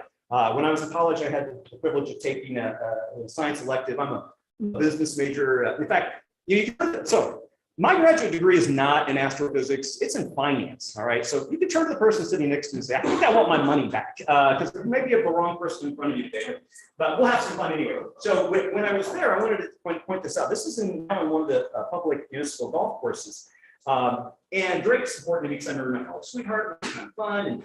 And when we were in the early 90s, we were using orange tubes from Celestron, the old C8s. And Scott, if I understand your history, you sold them. Yeah, I thought you had connections to Celestron. So very good. Kind of fun. But inside the dome, I wanted to be aware they have an 8.5-inch Warner and Swayze. So the optics came from John Brashear and Company out of Allegheny, Pennsylvania. And it's just a classy old refractor. The lenses were designed by Charles Hastings and Gale. Thing was built in 1893. Still in operational use today. The spring, fall, and summer, they do open houses on Friday nights in the great city of Des Moines. All right. Now, I want to talk to you about this one. This is the one I want to spend a moment parking on. It's the Eastern Iowa Observatory and Learning Center. Okay. This is near Cedar Rapids, Iowa. And I want to highlight this. This is one of the best examples of an observatory complex that I've encountered in the United States. Okay. And I've been to a lot of places. I've been to all 50 states. In fact, one of the shared goals my wife and I have to get our kids to all 50 states before they graduate high school. We did. I wouldn't describe the Hamills as being spontaneous. No, I wouldn't. We are planners. And but it can be done. It's just a matter of discipline, focus, and implementation. So anyway, let's keep moving on. This is a picture of this observatory complex. The reason why I want to point this out, this is in it's Lynn County is the county that they worked with. Lynn County built this thing for them. It can be done in a little bit, and I'm looking at my time. Still got about 15 minutes to go with you. So I'm going to highlight some stuff in Minnesota where we work with the county as well. But this is unique. This is pretty cool. This facility was completed in 2008, and it's amazing. Something I want to point out to you is you see the majority of these things that look like music stands. Those are in fact kind of like a music stand, where it's a stand that has a lip on it, so you can put your iPad for Sky Safari or a computer if you're an image. I'm not seeing that anywhere else. It's pretty cool, huh? They have electricity to it. Pretty neat. And there's another picture. There's a roll-off roof. Under that roll-off roof, they've got some nice fun toys.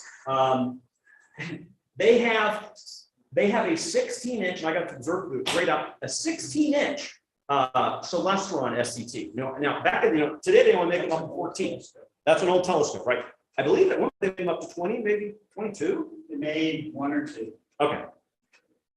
That thing's awesome. Okay, that 16-inch is really cool. Anyway, anyone can go to this facility. Okay, the traveling astronomer went there, so can all of you.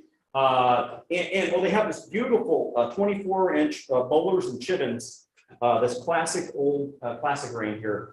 Really good optics. This place is really cool. Now, the last thing I want to show you is this. What is that? That little corner. See that? What I'm pointing out is that is an outdoor amphitheater. They have the county built for that. So they'd go with green laser pointers like I do and have everybody sit down and just do a little outdoor amphitheater type of planetarium type program. Pretty cool. The other thing I'll tell you is that big main structure has a whole kitchen in it, so they can have food events with public. They have an entire basement where they have their own library and lending telescopes. Eastern Iowa Observatory Learning Center. Pretty cool stuff. Oh, there's my arrow to let you know what I was thinking. I forgot I had that animation. That yellow arrow points to that outdoor planetarium that I was discussing. Where is that? Near Cedar Rapids, Iowa. Yep. Between Cedar Rapids and Iowa City in that border. It's dark there. Surprisingly, it's a nice spot. Well done. Okay, where are we up to now? Missouri, the show me state, right? Why? You wouldn't normally think Missouri, but I had to throw in Missouri because indirectly with Dr. David Levy that allowed me to speak before you today, and I want to talk to you about Missouri because of that. So key points on Missouri.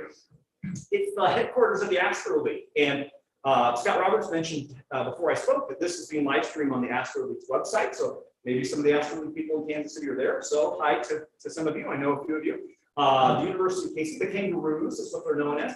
They do rooftop observing, but this is what I want to hit upon in bold. The Linda Hall Library of Science. Okay, most people I find do not know what the heck. By show of hands, who knows what the Linda Hall Library is? We got I was three. a librarian. Oh wow! Okay. They did a lot of interlibrary loan. Very cool. So for those of you who don't know, which is almost everybody in this room, it's worth you knowing about the Linda Hall Library in Kansas City, Missouri. All right. So what this is this is the largest independent funded public library science museum.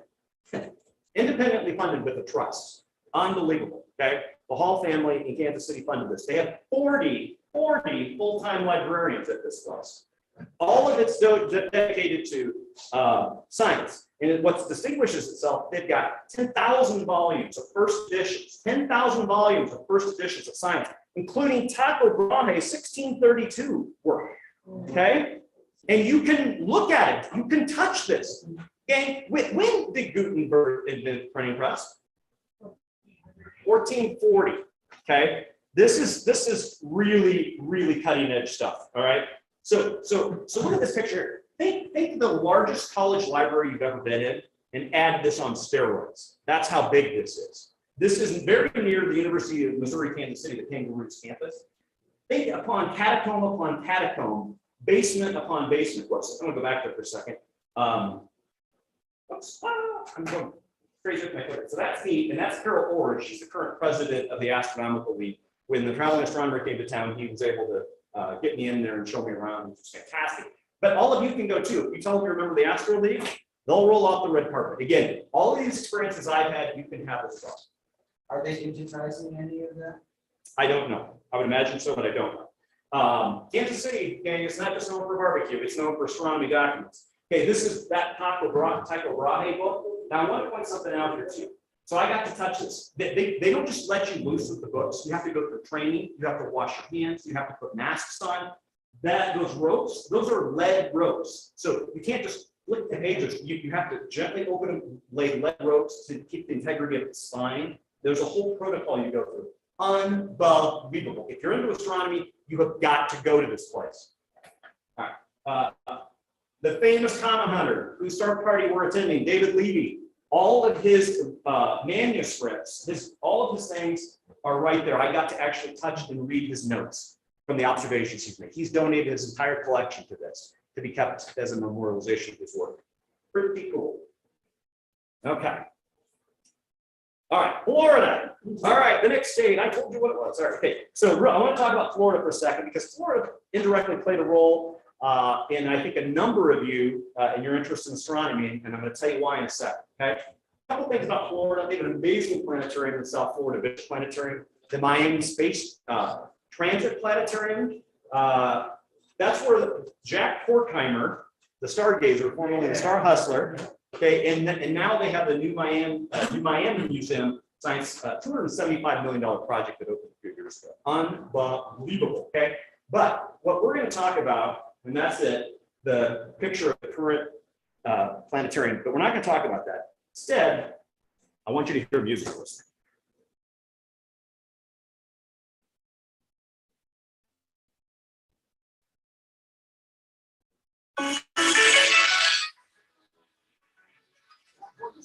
Some of you are nodding. You know this music. Yeah. It's about half and half. And that's what I find when I give a talk. That's right. So when I first went to this place with my family, there's a picture of Jack Horkheimer. I went to the Miami Space Transit Planetarium before the new one was built. There wasn't so much as a statue or reference or anything. This man put that planetarium on the map, okay? So for those of you who don't know, it's only about half and half. What it was, so PBS, public television stations around the country, some of them picked up his show. It was only about 5 minutes long, it was sponsored by me. He would come out and he would have this little rhyme. He would say, hey, there's some people who hustle pool, and there's some people who hustle cars, and then there's this little old man you've heard about, the one who hustled stars, Jack Horkheimer. And he would talk about what's out in the night sky. And when I was growing up, I grew up on a farm, but I had a cornfield in my backyard. Our development was bumping up against a farm.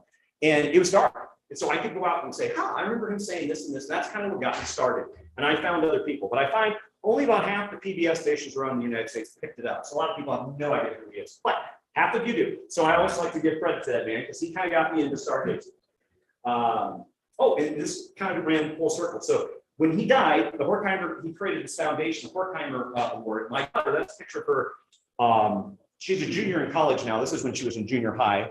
She still does a little astronomy with me. She has a 6 SE scope there and a little celestron. And she wrote a paper about Aurora and she got 3rd place. There's some Horkheimer, kind of fun. You know, so, let me brag about my daughter for a second. Kind of fun. That's her. All right. So, okay, let's see here.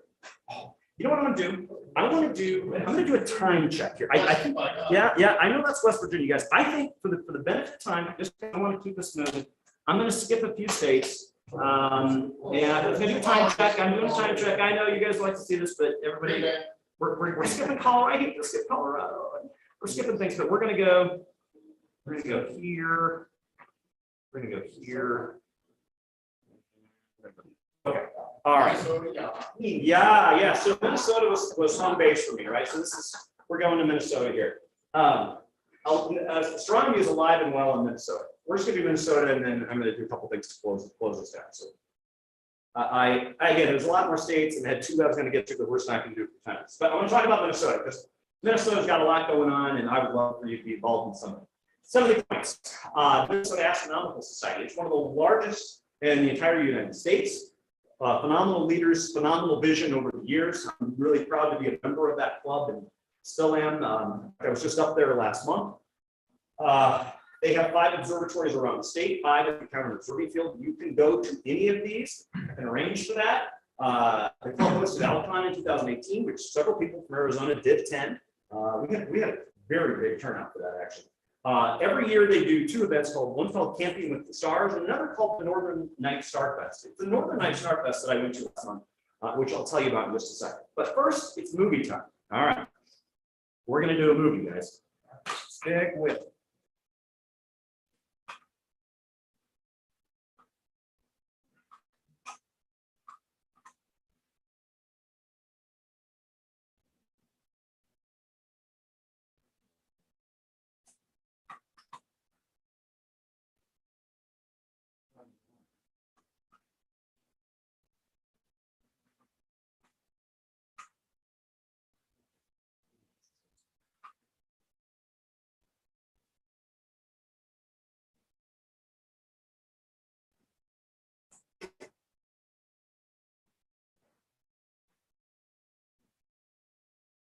My name is Nancy Rauschenberg, and I'm a member of the Minnesota Astronomical Society.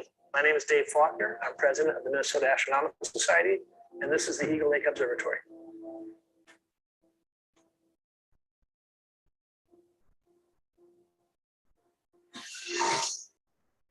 It's 2 minutes long. MAS is a very large club. We have a lot of membership, and this is our flagship site. This place is called Eagle Lake Observatory. It's located in the Baylor Regional Park in Carver County, about 3 miles north of Norwood, Young America. It consists of 2 observatories, the Onan Observatory and the Sylvia A. Casby Observatory, and the hotspot classroom, which we use for presentations as well as a warming house when the weather gets cold. Why I keep coming back out here to the Eagle Lake observatories is because of the public outreach. We're introducing new people to this every time. We invite the public to come out, and we have a number of telescopes here that we use to look at objects in the sky, such as planets, the moon, nebula, galaxies, things that people wouldn't normally be able to see. And we also explain about the objects, what they are, what they're looking at, how far away are they, how many stars are in the cluster. Not only is it a wow, that's cool, but I don't really know what I'm looking at. Wow, it's cool.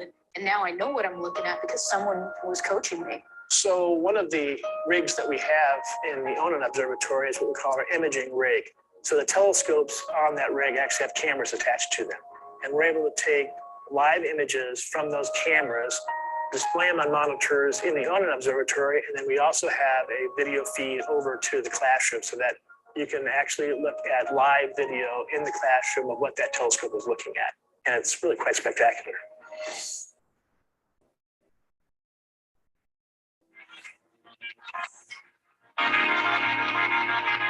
Technically, it's called the MAS Public Observing Night, but we call it a star party. We have a lot of fun. We enjoy looking at stars. Our public star party generally runs from March through November.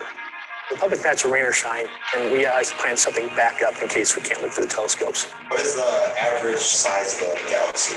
This was built and optimized to be a public outreach site. It's really a great advantage to the Twin Cities community. About 3,000 people come through here each year. We've had a total of 37,000 people who have come out. You see the kids out there, they get really excited. You explain things to them in their terms, and their eyes get big, and they're like, wow, I didn't know you could do this. That's the way I was when I was a little kid. That's how I got interested. So far, we've already seen Saturn, and what else? A dwarf. A white dwarf, yep, nebula. Mars. Mars. And then Saturn. Then star clusters. Saturn and a galaxy, we think. Because it's tiny little white dots. The black hole in the middle. What do you see? It might be a little planet in the center there. What do you think? Do you see any rings around it? That's cool. So the Minnesota Astronomical Society was formed in 1980. Prior to that, it was the Twin Cities Astronomy Club. Started out with just Metcalf Field in the Eastern Metro and expanded over the years to include 4 other sites. This site, which is our flagship location where we do our public observing nights, Metcalf Field, along with J. Casby Observatory in Afton. And we have a site south of Cannon Falls, about 20 miles, called Cherry Grove. And then our dark sky site, because there's no light pollution, is about 2.5 hours north of the Twin Cities at Long Lake Conservation Center near McGregor, Minnesota. There are teaching programs that the club has and lots of activities that help people who just want to learn but need someone to help them out. I'm at a point now where I'm actually doing some of the teaching, which is pretty fun.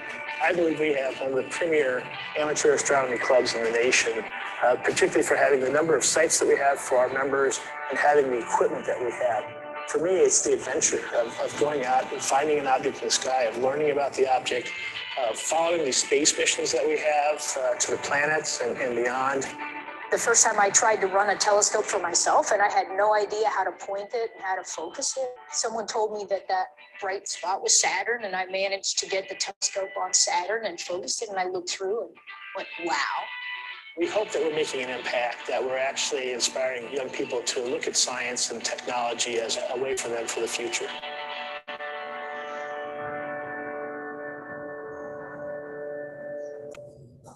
Thanks for indulging me there with that video. Now, I'll tell you, the reason why I showed you that was I would love to tell you that I had something to do with it. In reality, I had nothing to do with that video. In fact, how we got that video was a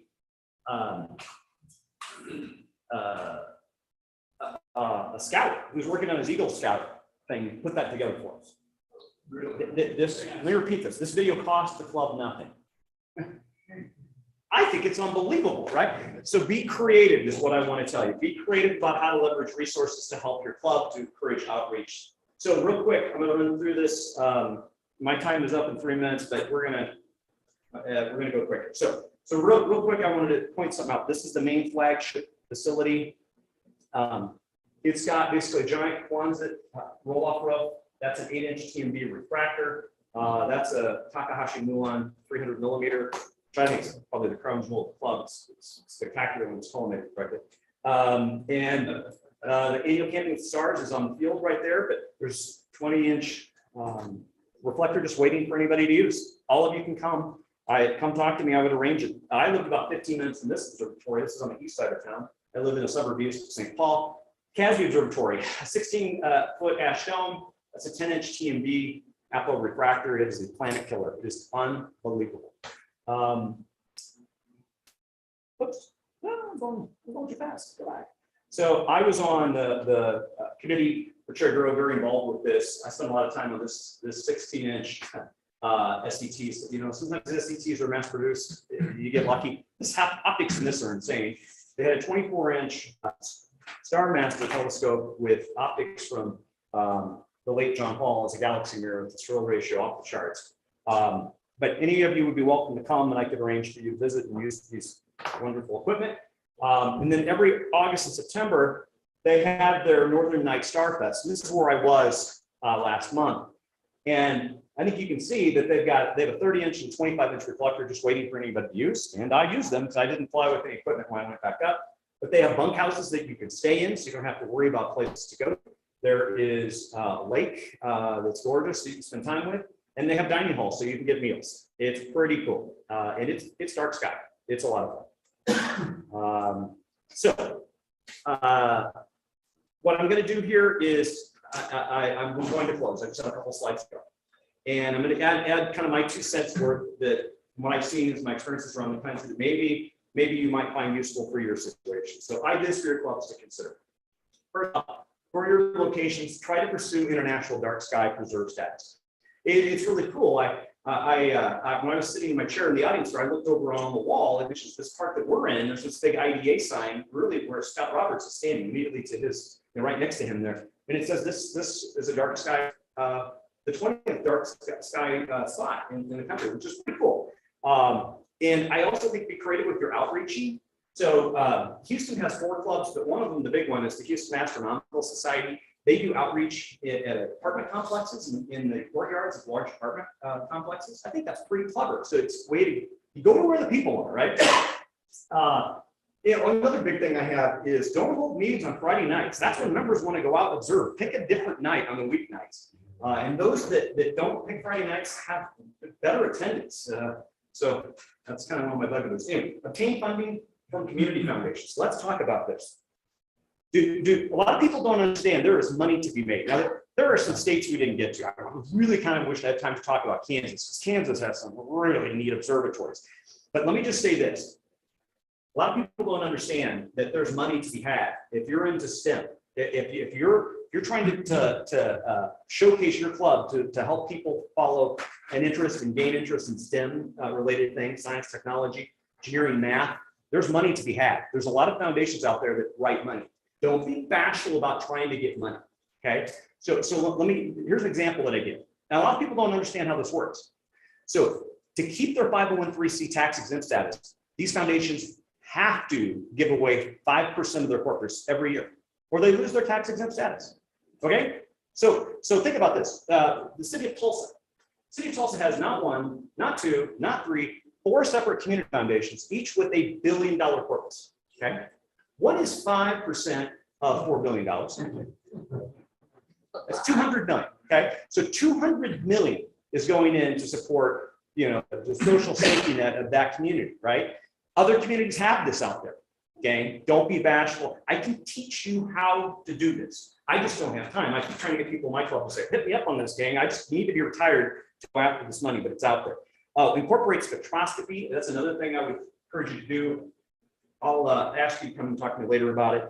Oh, and the other things I would say is whatever issues your club's dealing with, send the club's best negotiators to deal with it. It may or may not be, the club presidents or other leaders. It may be, but if it's not, pick from the rank and file. They're the right people to solve your problems. Just think broadly. And then my personal goals for this year, what I wanted to say was I really would like to gain additional speaking opportunities. So if any of you are, if you're ever in charge of star parties or if you're involved in club leadership, come invite me and maybe I could give a talk on a state specific talk. I would do that. For interest time, I'm going to keep moving here. I'm trying to get to know more of I've actually joined 3 clubs in Texas, so I'm trying to meet as many new people since I moved. And then Arizona specific, since there's several of you in Arizona, I wanted to say, I really would like to visit the US Naval Observatory. So if anybody a secret handshake to get me in there, I have a story that I thought I could talk my way in and it didn't work so well, but you'll find that story interesting. I want to not only visit, but I want to observe on the Discovery Channel telescope. They do that. They have opened that up. It's a 4-meter scope, everybody. They put an eyepiece on the back of that. I would very much like to do that. And then also I wanted, this is Tucson specific, they have a 40-inch reflector at their Chiricahua Astronomy Complex. The traveling astronomers very much like to observe there. So if anybody of you know how to make that happen for me, come see me. So I end this talk as I do all talks out of complete respect for the great common hunter, David Levy. I'm glad he's coming out tonight because I brought one of my books. I want him to sign for me. It's his book, Starry Night. I think the world of Dr. Levy. He had a radio program in Tucson called Let's Talk Stars. It was sponsored by Starryzona. It was really instrumental early on in my astronomy hobby, and co-hosted the show with his wife, Wendy, who asked a lot of really great, simple questions for newbies, and it was really a lot of fun. But he ended his show by reciting this Georgian poem. So this refers to a period of English poetry under King George V. And this was about a person who went out into the meadows during World War I. He looked up at the night sky and he said, this is the end of this famous military poem. And he says, I stood and stared. The sky was lit. The sky with stars all over it. I stood. I knew not why. Without a will, without a wish, I stood upon that silent hill and I stared into the sky until my eyes were blind with stars. And still, I stared into the sky. Scott Roberts, thank you very much for letting me be here today.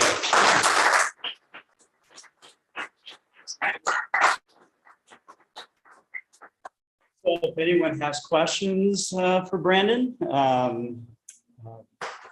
he's right here, but I think that you're offering an incredible opportunity to teach others. You know, if you're thinking of how to add something as additional income, or you want to change your career at whatever age you are, okay. I know for a fact that what he's talking about is absolutely true.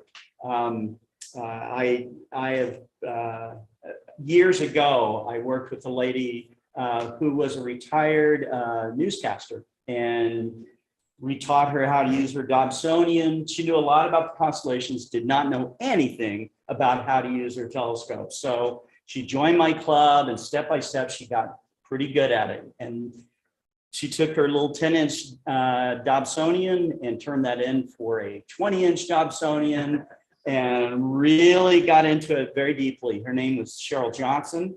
Her partner in crime was Debbie Searle, and Cheryl and Debbie started doing school functions. I forget what they call them, but every school has a meeting in their auditorium about once or twice a year. And they were getting hired to the tune of about $2,000 every day to give one of these talks in a school. They were booked 5 days a week.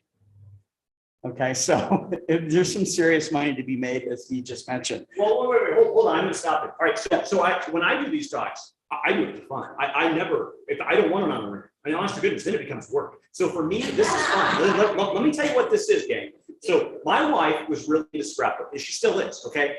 And you know, some guys, I know they don't support their wives in scrapbooking. Well, I do, I love it, because what's cool about it is, not only are the pictures unique, but she would put narratives on the scrapbooking pages. And you know, as years go by, you forget key details. Well, now I can go back and look at those pages and say, oh, we did this family trip, and we were at this restaurant, and we went to this place and this park, and you just forget those details. And so I said to myself, well, I do a lot of, you know, again, I do something, it's completely unrelated to what our talk was today. So this is fun for me. And what I would say to all of you is, what's nice about whatever it is your passion is, if you can memorialize it, cement it by using, you know, PowerPoint presentations, how I do it, you might do it differently. But I like to do this just for fun. So my offer to engage with all of you is at no cost. I do this merely for fun and a chance to meet you. I do have my email address up on the screen. It's my first name last name at iCloud.com. Please wear your name tags. I'll be wearing mine the whole time because I want to get to know all of you, and I'll be at all the star parties the next 2 nights. Great. Thank you. Okay, thank you. And all of you that watched our live streaming program, thank you very, very much for tuning in. Tonight, we are going to go out into the community of Oracle, and we're going to engage the public to show them the night sky. So there's the Oracle Community Center. There's Nona Maria's restaurant. There is the Patio Cafe, and something called the Ore House, which is a great place up on the hill. So we're gonna have a lot of fun tonight. We plan to do more astronomy tomorrow for the public here at the Canale Ranch House. So here at Oracle State Park. We wanna thank all the people that helped put this together, including Mike Wiesner, Alicia Bristow, Deborah Gaines, the Friends of Oracle State Park, the Oracle Visitor Center that arranged all this. I'm sorry? Oh, I'm getting to him. I'm getting to him. Yeah, of course, Vince McAuliffe, who is the manager of Oracle State Park, was also very instrumental. Kent Martz, who also helped put together our speaker schedule here and has been very hardworking at this whole event, and our volunteers, Greg and why am I having a brain? Clint, Branham, okay. All of you that turned out for the Arizona Dark Sky Star Party, really love that. Who else? Ford, Oracle Ford, who put out money to help celebrate it amongst the community. This money didn't come to us, but went to this event to help spread the word. Sorry? Oracle landed home. Mike, why don't you help me remind me of all this? And who else? Who else? Those are the sponsors. Yeah. But many of the businesses here in the community, they just so have embraced this event because they want to celebrate their dark sky heritage. And I've been saying that at a lot of our events. This is important to the community. They want it to be here. They love having it be here. They've been mentioning to their customers in the restaurants, come back Friday night for our star party. We heard some thunder a while ago, so we'll see what happens. But I see sunshine outside. There is sunshine. Yes, there is sunshine. That's right. So we'll see what happens. It'll be a lot of fun. But the community is definitely excited about this. So thanks to Scott for having it here. Thank you, Mike. Thanks, man. So anyways, hope you enjoyed our speaker series for the Arizona Dark Sky Star Party. We plan to do this next year. We'll be putting out the dates soon on our website for next year's event. Also remember that there is the 2023 Annular Eclipse. Explore Scientific is going to be putting together an event down in Hill Country of Texas. So we'll be promoting that as well. But the next thing we have coming up is the Mount Wilson Observatory 60th Star Party. And if you haven't been to Mount Wilson and seen all the history, the living history that goes on there, I think there's still time to actually sign up for it. So just go on explorescientific.com/events and you can see more of what we're doing.